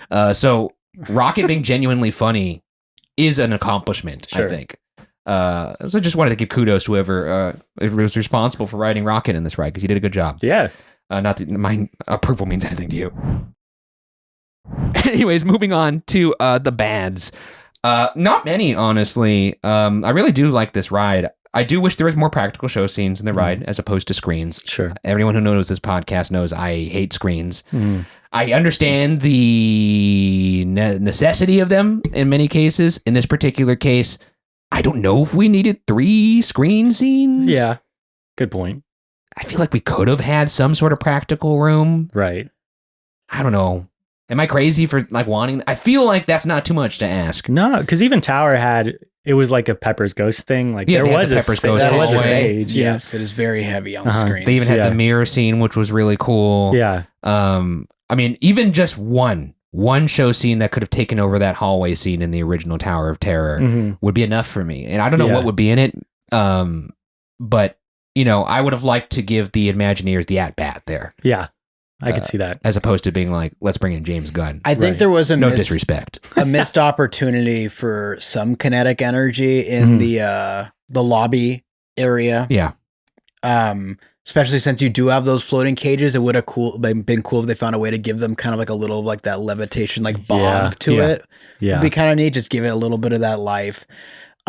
Speaking of the I don't know, like the pre-show before the pre-show, like the exposition film reel of all the Guardians and stuff. Pre-shaft. Yeah, that's right. Yes. The pee-pee shaft. Yeah. Love what all those actors do. In the films, it clearly seems like in these pre-show or for this ride, they were pulled to the side of the set and like, hey, like, let's record this. Do I know the lines? I'm not in character or whatever. And like, they're told, hey, you got to play this up in big and simple because it's a theme park ride. So I don't think their best work, obviously, is in this attraction. There's some like overplayed. There's some kind of wooden dialogue. Sure. That's all like ride. That's all actors in. But ride, it is that like that's the videos. thing is like that's part of the instruction they get too, and then these folks were handed the script right as they press record. Like there's like not one of them was like, let me get my lines down. Specifically, they're going full SNL and reading cue cards and shit. Yeah, when like Peter Quill gets his name written on the thing, and it's like it's Star-Lord, and then like that's tough. and then That's some Gamora, tough dialogue. and then Gamora's like, I am not the daughter of Thanos, then where I'm like, okay, like. That's kind of like a bigger ask, especially if like they don't have the time to get in character or they're working on the film on the side. So like I get it, but those couple moments kind of crack me up. I do like when it said when Rocket is introduced, it says he's like pet rodent. Yeah. Oh my gosh, yes, that's it's great. good. It's hit and miss. Any ride video other than the greats is gonna have some hit and miss, and the greats being like the original Tower of Terror pre-show video is one of the greats. Yeah, great moments with Mr. Lincoln. Great moments with Mr. Lincoln. Soaring over California, Patrick Warburton. Yes. We got our greats, so we can't all be that. But they're all, the thing is they're also often playing like hosts for the attraction. They're not playing characters that are like if that makes any sense. It's you know what's funny is the former producer of the show, Matt Rial, he had a really funny tweet where he was talking about, I'm really tired of like every one of these ride storylines being like, okay, guys, we need your help. Here's the situation. And it's like, man, I'm on vacation. Right. No, exactly. I'm not trying to help your ass. I am on vacation. Yeah. The guy's like, did you have the little claps? Yeah, exactly. Between I am on vacation. I don't want to save the world right now. I want to eat a churro and I want to eat another one. Yeah. That's it. Do you guys have any more nitpicks on this ride, or should we move on to the world-class tests? I have one. Oh, let's hear it. Which is like one thing that I loved about Tower was the cast member guest interactions. Yes. This and is good. some people are good in the Guardians ride, but like it doesn't beg that interaction, the whole concept. Because with Tower, they have that deadpan demeanor, they have all their lines and stuff, almost like Haunted Mansion. But on Guardians, it's kind of like, whatever you lose will be added to the collection, stuff like that. But not much besides that. No, they're not giving a lot of leeway for the folks to make it their own. I guess I don't even know what your attitude is supposed to be as as a collector minion. I guess like oblivious to the fact that they're about to be captured. Maybe I guess. Yeah, I mean, because like you're a tour guide, I suppose, right? Yeah.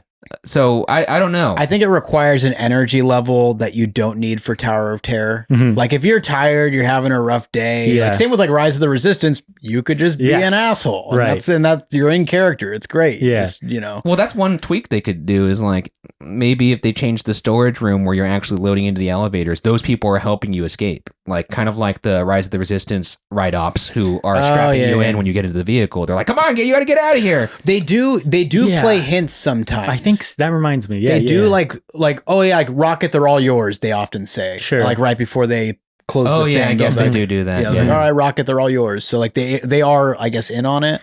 Yeah, but the fact that we're like not sure in this conversation, they got to make it more clear, I guess, because it's like that's true. I have heard them like hint at the fact they know what's going on, but only sometimes. You know what they need to do? I want it's so tone deaf saying this to a cast member. Paint them all pink. I want them all to look like that employee of the month, that's at the end which by the way, that's a great gag at the end that you just see the same employee on all those just getting progressively tired. Right. I wish your bad was instead of that just more gnomes. Like I could have used more gnomes. That's right. You're gonna want that gnome. A legitimate bad for me, I gotta say, is I love the boiler room in Tower of Terror. It clearly looks like whatever this version of the boiler room is, or whatever the room where you load on it and called it a day. Looks like Walmart purchased like LED strip lights. Yes, and it very much. It really does. Yeah, it really very much looks like I could have set, and that's not saying a lot at all, that I could have set decorated. It looks like we're about to set up a Twitch stream. Yeah. Like it's always like when I get Minecraft or some shit. Like I see the budgetary limitations there. I will also, now that we're on the subject matter, I think the building is an eyesore. I hate to say it. That actually was going to be my last bat. It's tough to look at. The building is tough to look at. It really is. And what's kind of annoying, I feel like an ass for bringing it up because I'm trying to think of ways to make it better. Because like I do think like the people that worked on it, like the artists involved, like I think they did a pretty damn good job for what they had to work with. I think it just is what it is. Like it's it's either going to fit your sensibility or it's not at all. It's like a Cybertruck. You're either going to think it looks nice or you're going to think like I do, it looks like shit. Yeah, it looks like an unrendered PS2 game. Yeah, it really does. I don't know how they fix this building. I don't know how like a decrepit like Hollywood Tower hotel somehow looks better in a skyline. Maybe it's just I got too familiar with it. Where this like in the distance could kind of look tacky. But I will say at night it does look a lot better. I gotta say the irony of it too is the guy who supposedly designed this building is wearing like 18 glasses. The collector walks out with like 2 pairs of goggles on. That's I'm right. Like, what are you seeing in those, buddy? True. Gotta get those fixed. See, I'm a big fan of how it looks, but I agree that it we go to Tim's house and it's just it's all got this the decor pipes on my wall and like it's gold. There's just no way, because it really does look like it was pulled from a comic book. There's no way to make it fit this place. No. There's no way. You know what I think what gets me, I'm finally realizing it, is you could still kind of tell that the texture of the building is Hollywood Tower Hotel painted on top of, as opposed to like a material that you would get from somewhere like if it else. was metallic or something. Metal panels. Yeah. Then maybe that's a very good point. That's a good point. So you really weren't that far off. I know you were being snarky, but spray paint. No, that was I did that for the bit. I feel bad bringing that up. But, no, it was a good bit.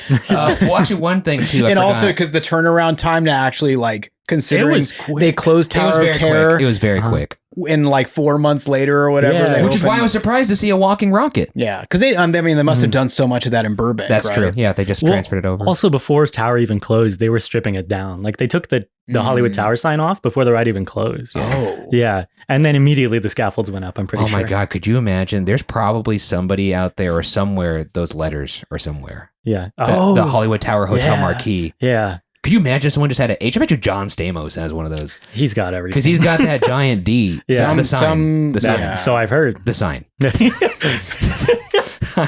Just had to specify. Yeah. He's got a giant D. Giant D, shaft. What else we got? The last thing I have for the bad, and unless you guys have other ones here, and it's not even a bad, this should have been an Armchair Engineering. It would be cool if they had like a rocket animatronic in the ride vehicle with you. Kind of like they do in the ET ride. Or Star Tours. Like if he was at the front or even on top of the shaft, kind of like how they do the Kylo Ren lightsaber effect. Yeah. I feel that's like a really good point. That'd be fun. Because like in his drawing is on top of the elevator shaft. Right. And you hear his voice like coming from above you. So if he was just like laying there talking to you the entire time, that'd be cool. Yeah. I don't know. His face is just poking through. It feels like it'd be an easy thing to do, but maybe it's not. I just think it would add some color to it. Just a thought. No, I agree 100%. Moving on to the world-class tests. But before we do that, let's once again thank our sponsors.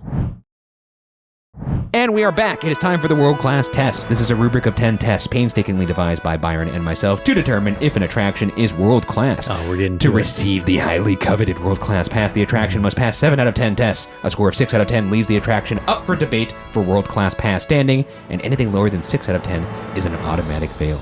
Wow. We're getting like into I'm it back now. in college. Yeah, this is gonna be good. It's a pass fail. What's interesting? Well, I don't want to give away how Tower of Terror scored, but let's just say it was very high. Oh, okay. So I'm curious where this will fall on the scale. All right, let's do it. Test number 1, the average tourist test. Would the average tourist have a hard time getting on this ride? Is there a long wait? Is there a complicated queue system? Very clear queue system. I would say. Very clear. Entrance is right there for you. Long wait. I mean, from what we talked about, the average is not that bad. No, it's not that bad at all. I think this is a fairly straightforward ride. Yeah. There are times in the day that you could get on in like half an hour or less, especially if you rope drop it. But overall, like, how many other rides are you rope dropping this is a fool's errand because it's often down in the morning. Yeah, funny story. I recently rope dropped Monsters Inc. And to which they probably were like, "Who's this serial killer?" For real. But the funny part was I got off Monsters Inc. And then as soon as I'm walking over to Guardians, it was a delayed opening. So then they just opened it up while I was. You got the double rope drop. Yeah. Yep. It's like you knew. Yeah. So, which is okay. By the way, because earlier in this episode we noticed that it's down. It surprises me that it gets the amount of downtime it does. It's not like a crazy amount compared to other rides. Yeah. But the big incentive, like in addition to cost cutting, of course, but to do the 3 gantry lifts is they're essentially their own independent ride. Yeah. So if one goes down, you still at 2/3 capacity. So on. It's like, so it's very like, for all three for to it go to down. just completely go down makes me wonder, is that like a pre-show issue? Right. Is that like, You know, it just I have to say, and viewers don't know this, and Tim, you don't know this either because you haven't been to a park with Byron, but this guy moves through a park much like if you've seen Avatar 2, there's the character that's young Sigourney Weaver, and the land just interacts with her in a certain way where like she walks and like a flock of butterflies are around here. This Byron, when he moves through a park, feels very much like that, where things will just happen in his favor. Like this Monsters Inc. story. Like he just somehow managed to get off, and it's like, oh, we actually just opened, sir. And he just walks through like Jesus Christ. And he's just parting the Red Sea. Yeah. It's very annoying sometimes. Why is it annoying? Because when it's just like this guy, you're on the wagon. I am on the Enjoy wagon. It's yourself. annoying. It's annoying when I'm not on the wagon. It only the thing is like I think it happens more often when I am with like people like you. It's like that's true. Good luck charms. It's collective. Like it's not. It's like when you get You're on not like on social media or Instagram, you're just like, wow, that guy's got the perfect life, and they don't have any sad days. People just assume, oh, Byron just gets all the lucky breaks. Or maybe you're just a child of teamwork. AWA. It's teamwork. I think you're a child of AWA. That's a good point. All right, whatever. Sure. Anyways, moving on. 1 for 1. That's a pass. Number 2, the Leslie Stahl test. Would you be willing to wait 60 minutes for this attraction if you've already been on it at least once? Or if everything in the park was 60, would this be one of the ones you would wait for? That's a good question. You wait 60? I think I would. Honestly, I think I'd wait 60. I think it's worth 60. I agree. You're saying if you've already been on it once that day? In general. Oh, in general. Because Yeah. like, Oh, obviously 100%. if it's your first time, you're going to wait 60. Oh, okay. Then in general, 100%. I'd wait 60. Yeah. I think so. I have. And when you break down, I have too. So when you break down California Adventure, I mean, how many rides are you going to wait 60 for other than this one? I feel like you got your Radiator and this, right? Yeah, I think so. Is there anything else? One credit coaster. You don't really wait. Would I wait 60 for that? Oh, no. Nah.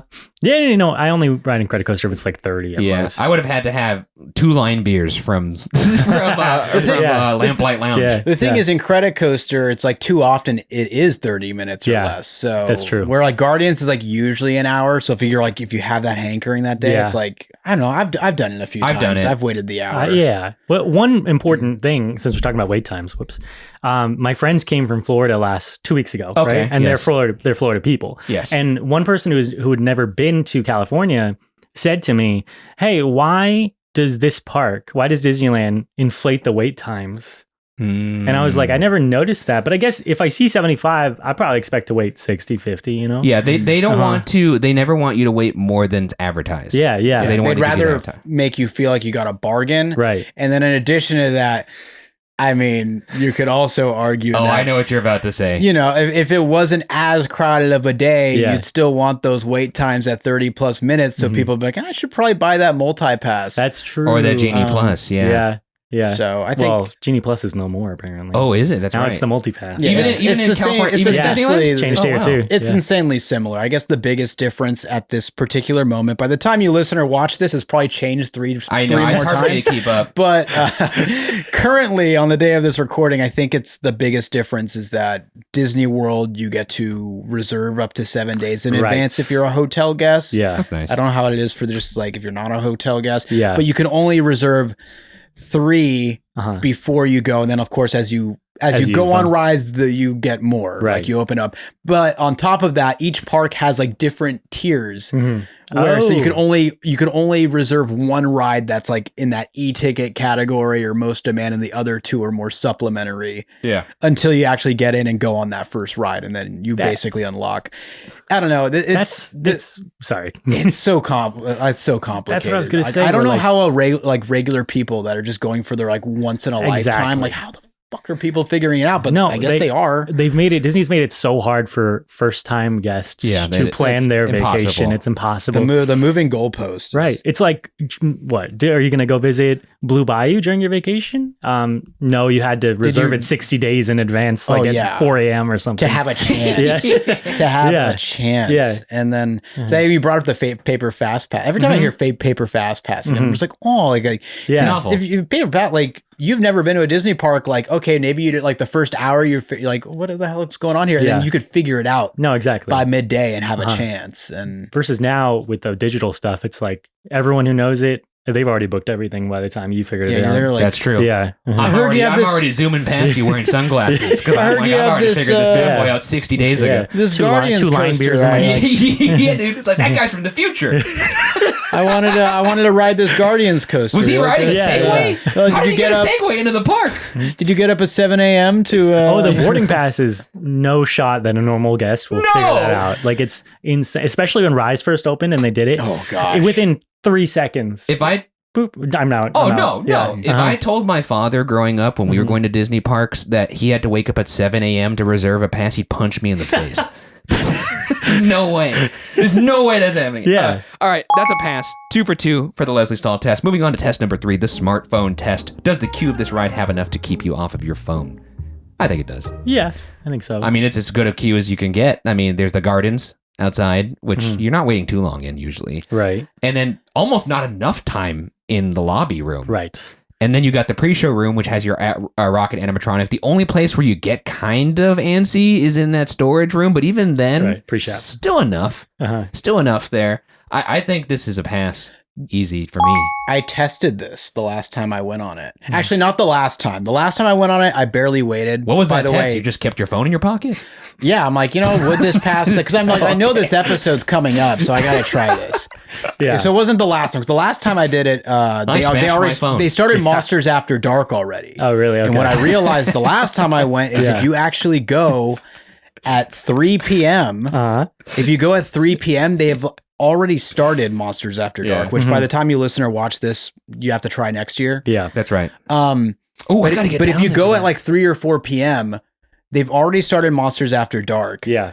Most of the people coming for the Not So Scary Halloween have not entered the park yet. And a lot of the people that are not staying for Mickey's Not So Scary have started moving over to Disneyland, and you get like this 30-minute or less wait. Yeah, I'm going to test that this week. I'm going to have to test unless that I just got one, unless I had that Sigourney Weaver thing happen. Yeah, but, the land spoke to you.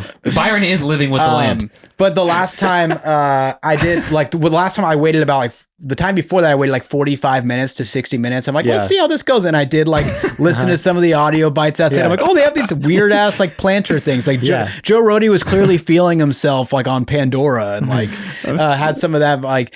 So I did accomplish not pulling out the phone. Sure. I'm still laughing at you saying I tested it. And it moved at a good... I severed my thumbs off. That way I can't use my phone. Yeah. I was still using my index finger. I'm still scrolling, baby. You're right with the pointer. Yeah. And like, it actually moves at a decent clip. So even if you're in a bunch of switchbacks outside, at least it kind of feels like you're consistently never stopped moving. for too long. The exception is if like not all the elevator shafts are working. Sometimes, honestly, I think they intentionally don't operate all 3 elevator shafts. I'm like, what the hell? Yeah. So they're like multi-pass, baby. Yeah. And it works. You can't expect the shafts to always be up. Yeah. Anyways. Words to live by. Let's move. Also, a tidbit that a cast member brought up to me at one point is look at the lightning lane line. Okay. If you see a line of lightning lane people outside of that entry, like there's like a little buildup there, not the best time to go because that essentially means that maybe it was broken down earlier and they're accommodating, or if there's a backlog of lightning lane, they're just going to keep pumping them through. And as long as there's people coming in the lightning lane, they're always going to keep letting them through. Right. Whereas if it's just like an occasional person or two going and it's like wide open for them, they're going to keep pumping through the standby. Makes sense. Interesting. Life hacks. Moving on to test number 4, the Tony Stark test. We're at 3 for 3, by the way. It's a great start. Hey. How innovative is this attraction? Does it push theme park tech forward? Ooh. I don't think so.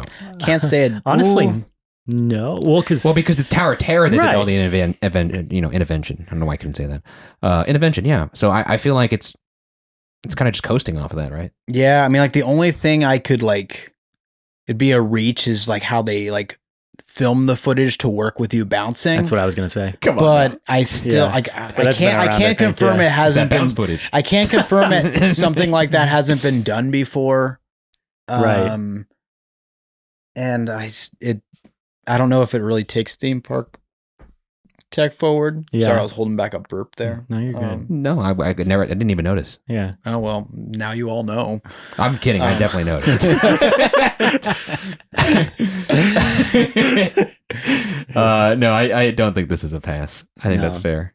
Yeah, it's not revolutionary necessarily. There's nothing in here that hasn't already been done before. Yeah. Right. And even if you were to say, oh, like it's still like connected to the Tower of Terror before and stuff like that, it's not the original Tower of Terror. It didn't pioneer it. No. It's a scaled down model essentially of that ride system. That's true. It is. That's also a good point. So it took theme park tech backwards. No, I don't know about that. Literally, it moves you backwards, not forward. Yeah, that's true.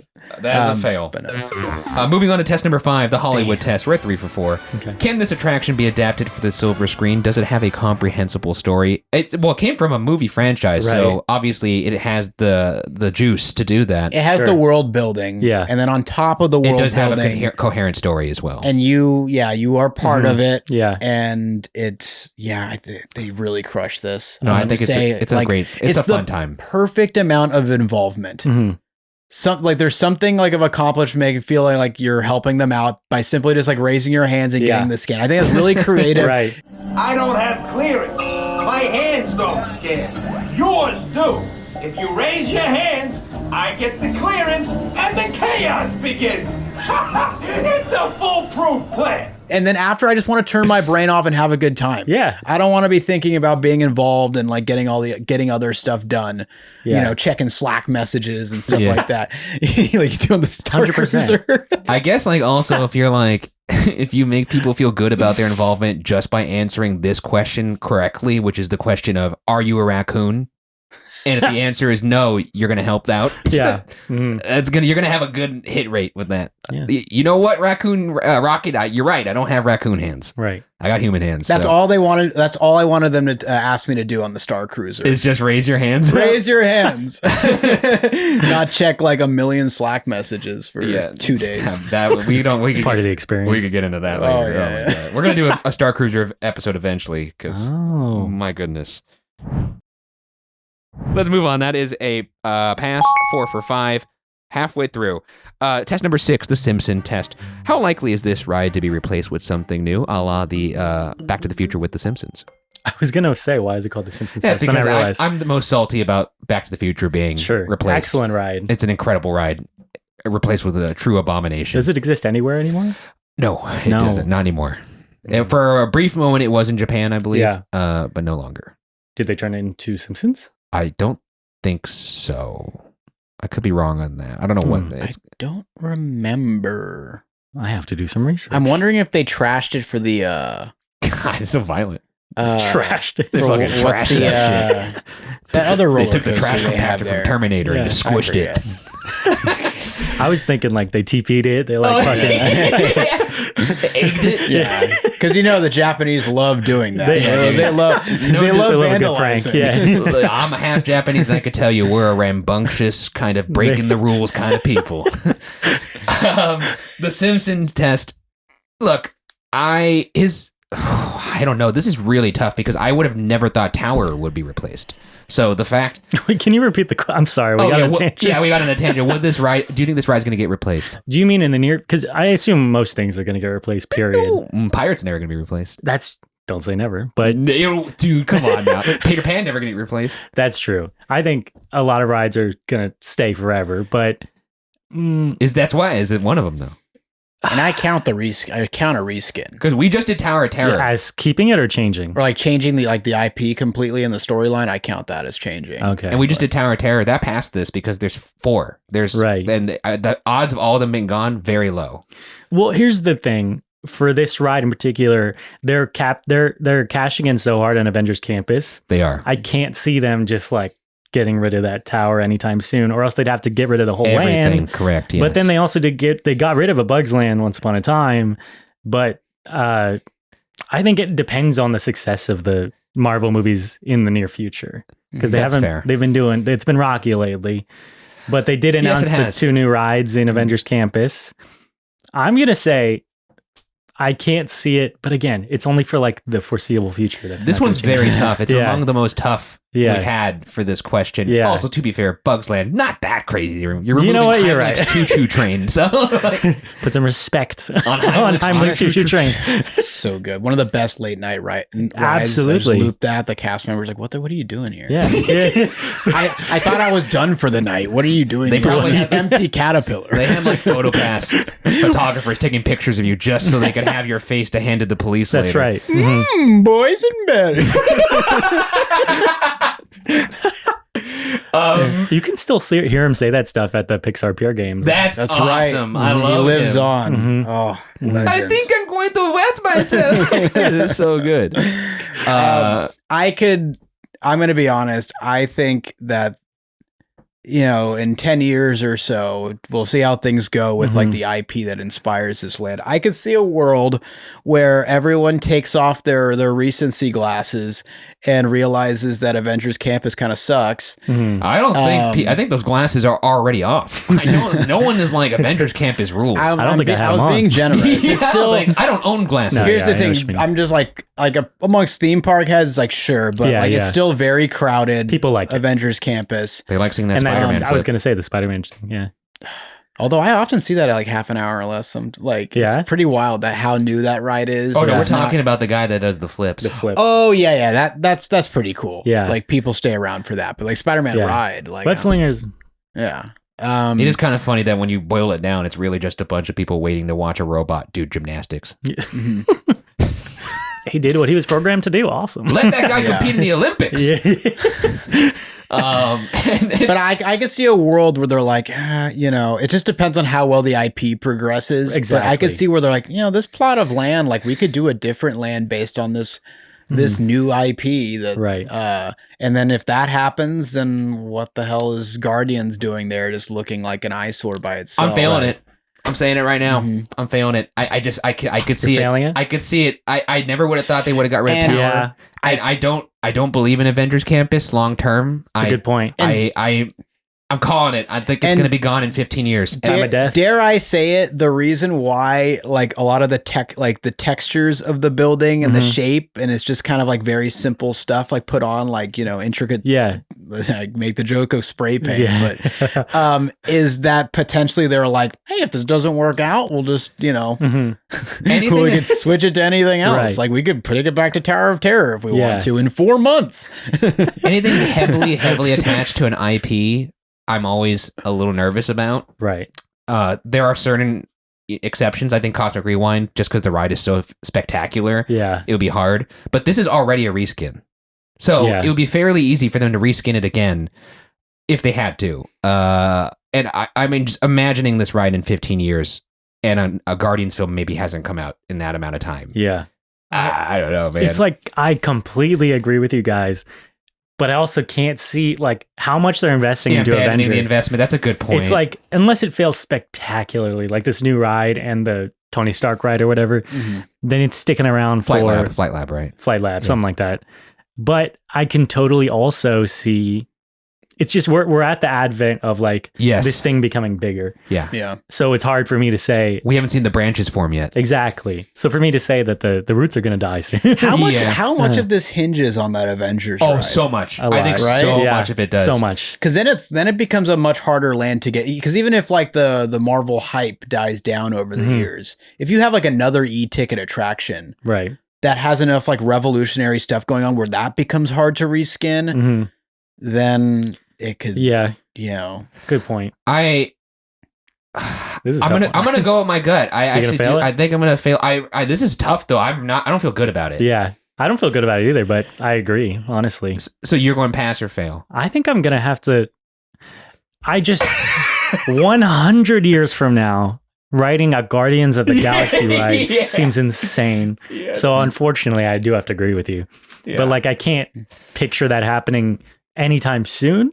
Oh, I could picture it happening in the next. An amazing 15, Avengers 10, ride Sure. that feels timeless could change my mind, but for the time being today, I gotta fail. You don't think Web Slingers is going to keep it around? It tries its best, and you know what? Maybe if I bought that arm extension thing to get me the higher score, I'd change my mind. I want to know what the sales have been for that thing. I haven't seen even kids with that really that much. Can I interest you in a pretzel the size of your rib cage?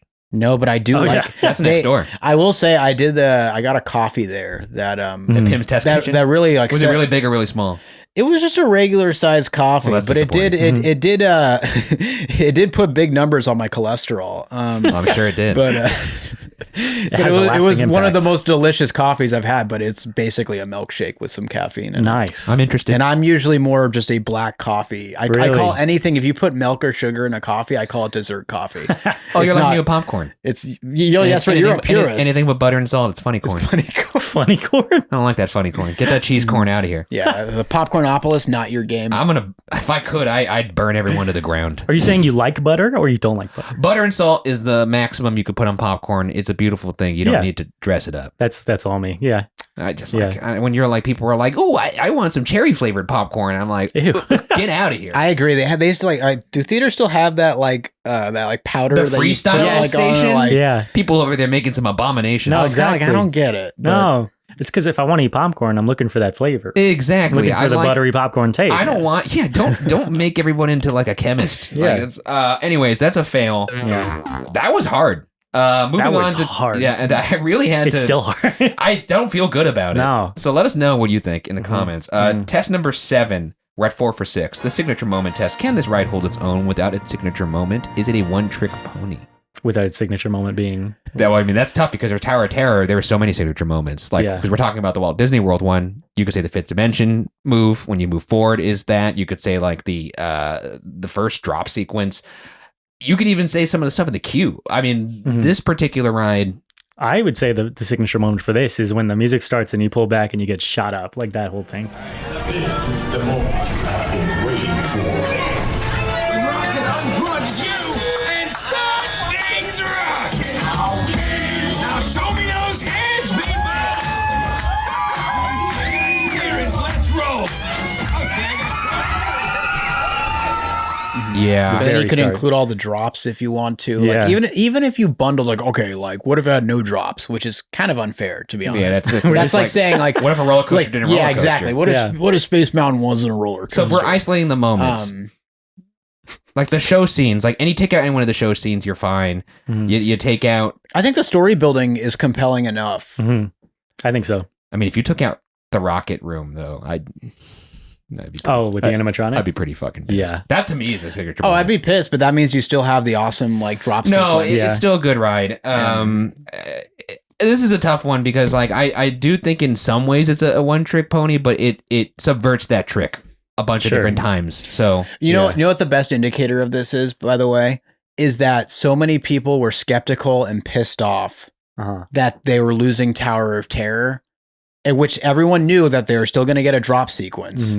No matter what. And then most of the people that went on it were like, you know what, that's actually fun. Yeah. No, that's actually you good. Would have to have no soul to get off this and be like, everything outside of the drop tower wasn't up to snuff, I think they'd still be like, where the hell's my Tower of Terror? Like, that's true. Which there's still a few of them. There are the purists. But I think for the most part, this has a very positive reception. Yeah. And it's because they handled enough outside of the signature moment to make that happen. I think so. I haven't met anyone who doesn't. I mean, anyone who likes Tower and they're a doubter of this ride. Who wasn't turned. Yeah, exactly.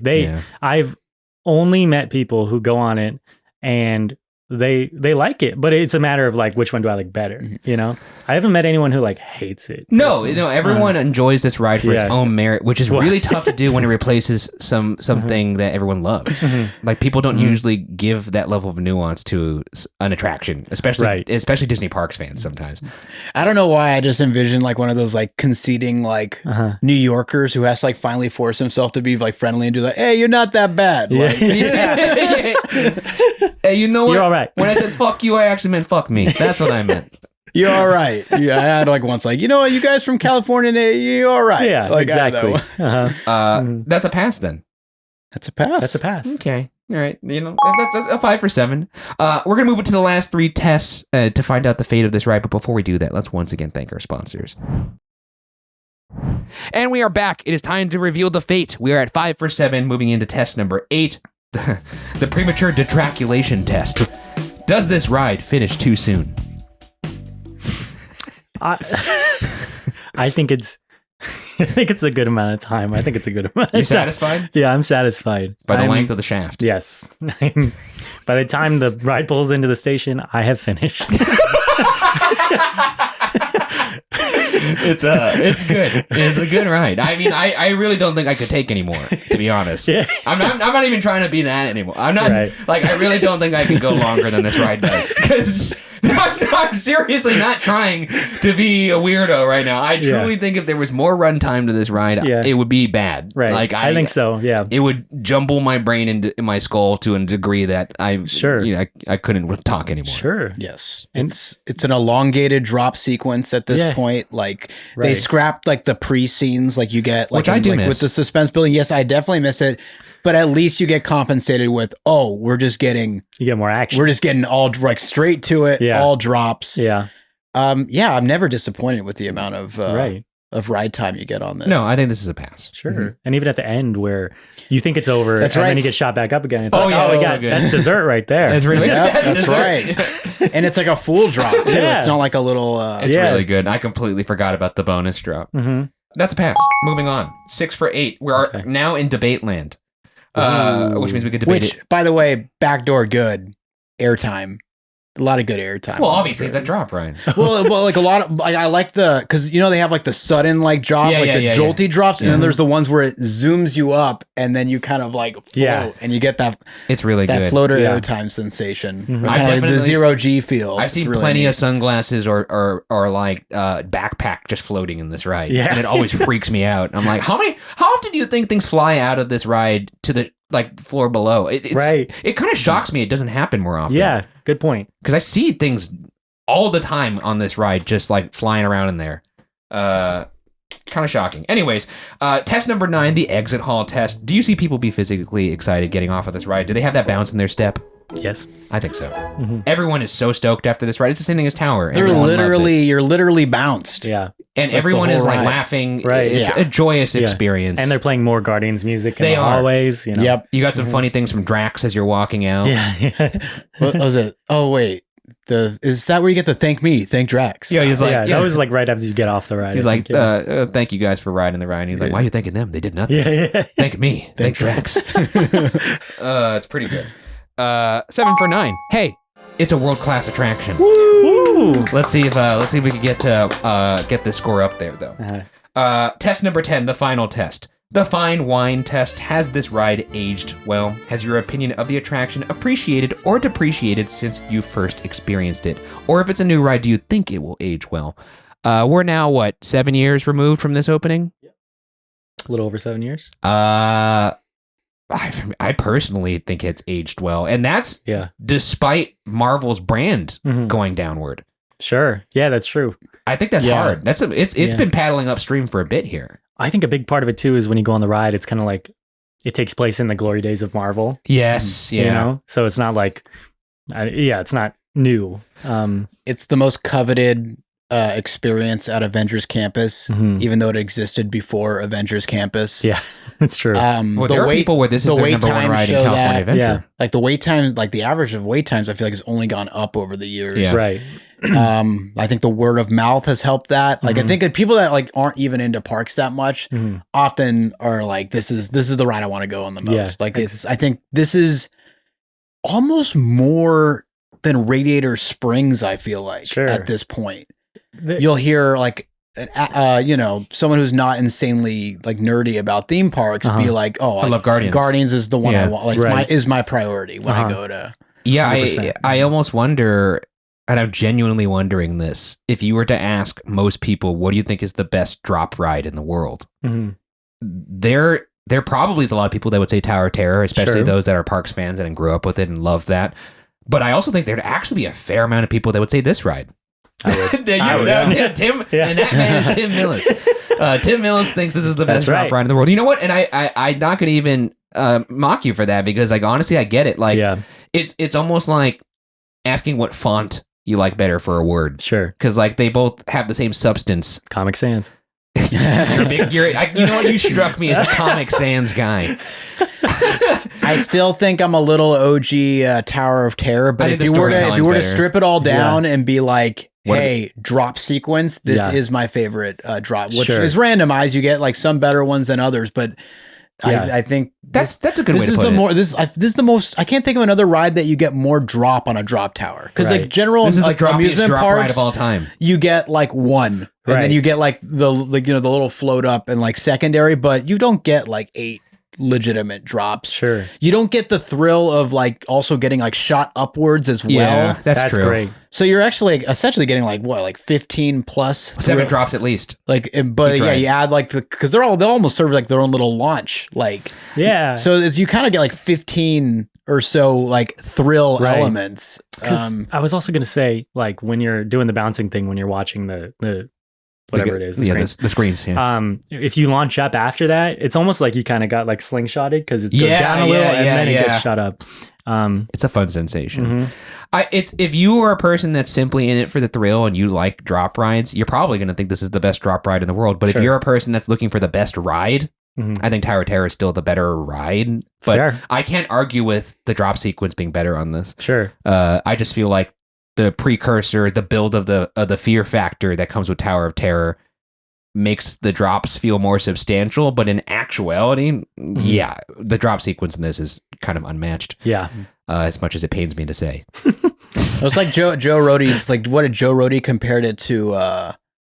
The drop sequence compared to Tower of Terror, which is obviously like in more of the horror variety, Yeah. but Tower of Terror like equates it to like when you like throw a baby up and down and it giggles. Yeah. Okay. Yeah. I was He says that in the Imagineering story. where's he yeah. going with this? Yeah. Hey, you talked about dead dogs earlier, right? Did I? You did. You're right. 13 I did. years. I just talked about their life expectancy. You could find that on you search on Google. You know what? I won't search on Google what Joe Ruddy looks like when he's riding this ride because that earring is probably all over the place. No disrespect. Anyways, Yeah. Do you think they ask him to take it off, like hats and glasses? maybe, dude, maybe. As far as this test goes, though, I think this is a pass. I Yeah. think it's aged beautifully. And they've improved upon it. They've added things. So we all pass on this? Yeah. Pass. That's a pass. That means this ride ends with a score of 8 out of 10. Congratulations, Guardians of the Galaxy Mission Very Breakout. impressive. Look at that. You are a world-class attraction, Congratulations. according to us in the Tiki Room. You'll be getting your trophy in the mail. That's right. Don't check for the next couple years. That does it for this episode of For Your Amusement. Thank you so much for joining us, Tim. Thanks for having me. It's been a blast. It's been fun. We got to organize the 1,000 Lincoln March Please. right down Main Street. Terrify everyone in the park. Yeah. Be sweating our ass off in a full suit. Mhm. It's going to be really good. That's right. Do you have anything you'd like to plug while you're here? Just my Instagram. He makes great stuff over there, by the way. Thank Very you. funny. Probably the funniest reels out there. You know- in the park sphere. Thank you. I try and like take because when I joined Instagram, I wanted to be like a social media person, I guess. It was not to sidetrack, but I saw that a lot of the Disney content is like, it's very similar, like, Yeah. here's the new merch, here's the new food, like, here's pictures of me at Disney. But then I was like, trying to get into the nitty gritty of like, what's something that everyone experiences at the parks, but no one really talks about. Yes. So that's where I'm just sitting at my computer and being like, looking at the Disneyland map, looking at Universal map, thinking about like, what happens here? What happens here? What can I pull from the Universal zeitgeist experience, So that's what my thing is. No, it's for the person that goes to the parks, but perhaps doesn't go there with rose-colored glasses the Yes. entire time and knows all the nitty-gritty things that sometimes they're the fun things, sometimes they're the things that are annoying, Yeah. and is able to poke fun at that in a way that's like, I'm not like mocking this. I'm Right. like, I'm celebrating it while, poking, Exactly. having a little fun. You're Yeah. punching up. Yeah, I like it. That's why I sometimes criticize it, It's, I mean, yeah. It's, I love As all you your should stuff. do with all the things you love the Sure. most. Yeah, you gotta, should. You know, you gotta... Yeah. Either way, go check that out. I wasn't me for a long time, but now I'm me. Now you're you. Mm-hmm. You were lost and now you're found. Yeah. That does it for this episode of For Your Amusement. If you're watching, make sure to like, leave a comment, subscribe to the channel. And if you're listening, please rate the podcast 5 stars and subscribe as well. And consider supporting us by joining our fourth wall and becoming a park hopper, as we're calling it, by heading to fyapod.com, as mentioned up top. It'll help us keep this madness going, but you'll also get up to 3 monthly bonus shows in addition to the free main show you just listened to or watched. You'll also find our merch there. And thank you to those who are already park hoppers. Here's 10 names of e-ticketers we'd like to thank. Kylo Jen, Aaron Lesher, annual pass holder, Monica Giangrosso, Zombie Clone, Grant Gammon, Jordana Lunda, Abstract_Sarah7, David and Rachel H, Michael Bernard. Thank you guys. Appreciate it. Thank you. And I will add a tip of the cap to a cast member by the name of Josh, who works at Mission Breakout earlier this year, completely in character. When I entered the ride, said, "Oh, like welcome to Tavaliers, whatever," and he goes, "I hope you find this experience to be world class." That's very. And you know what? It officially is now, Josh. There you go, Josh. You've done it. Follow the pod socials at FYA Pod everywhere. I'm at Ryan Bergara everywhere, but Twitter, where I'm at Ryan S. Bergara because it was taken. And Byron is at Byron A. Marin across all socials. Thank you guys for spending your time with us. Enjoy the rest of your day, and we'll see you on the next ride. Bye-bye.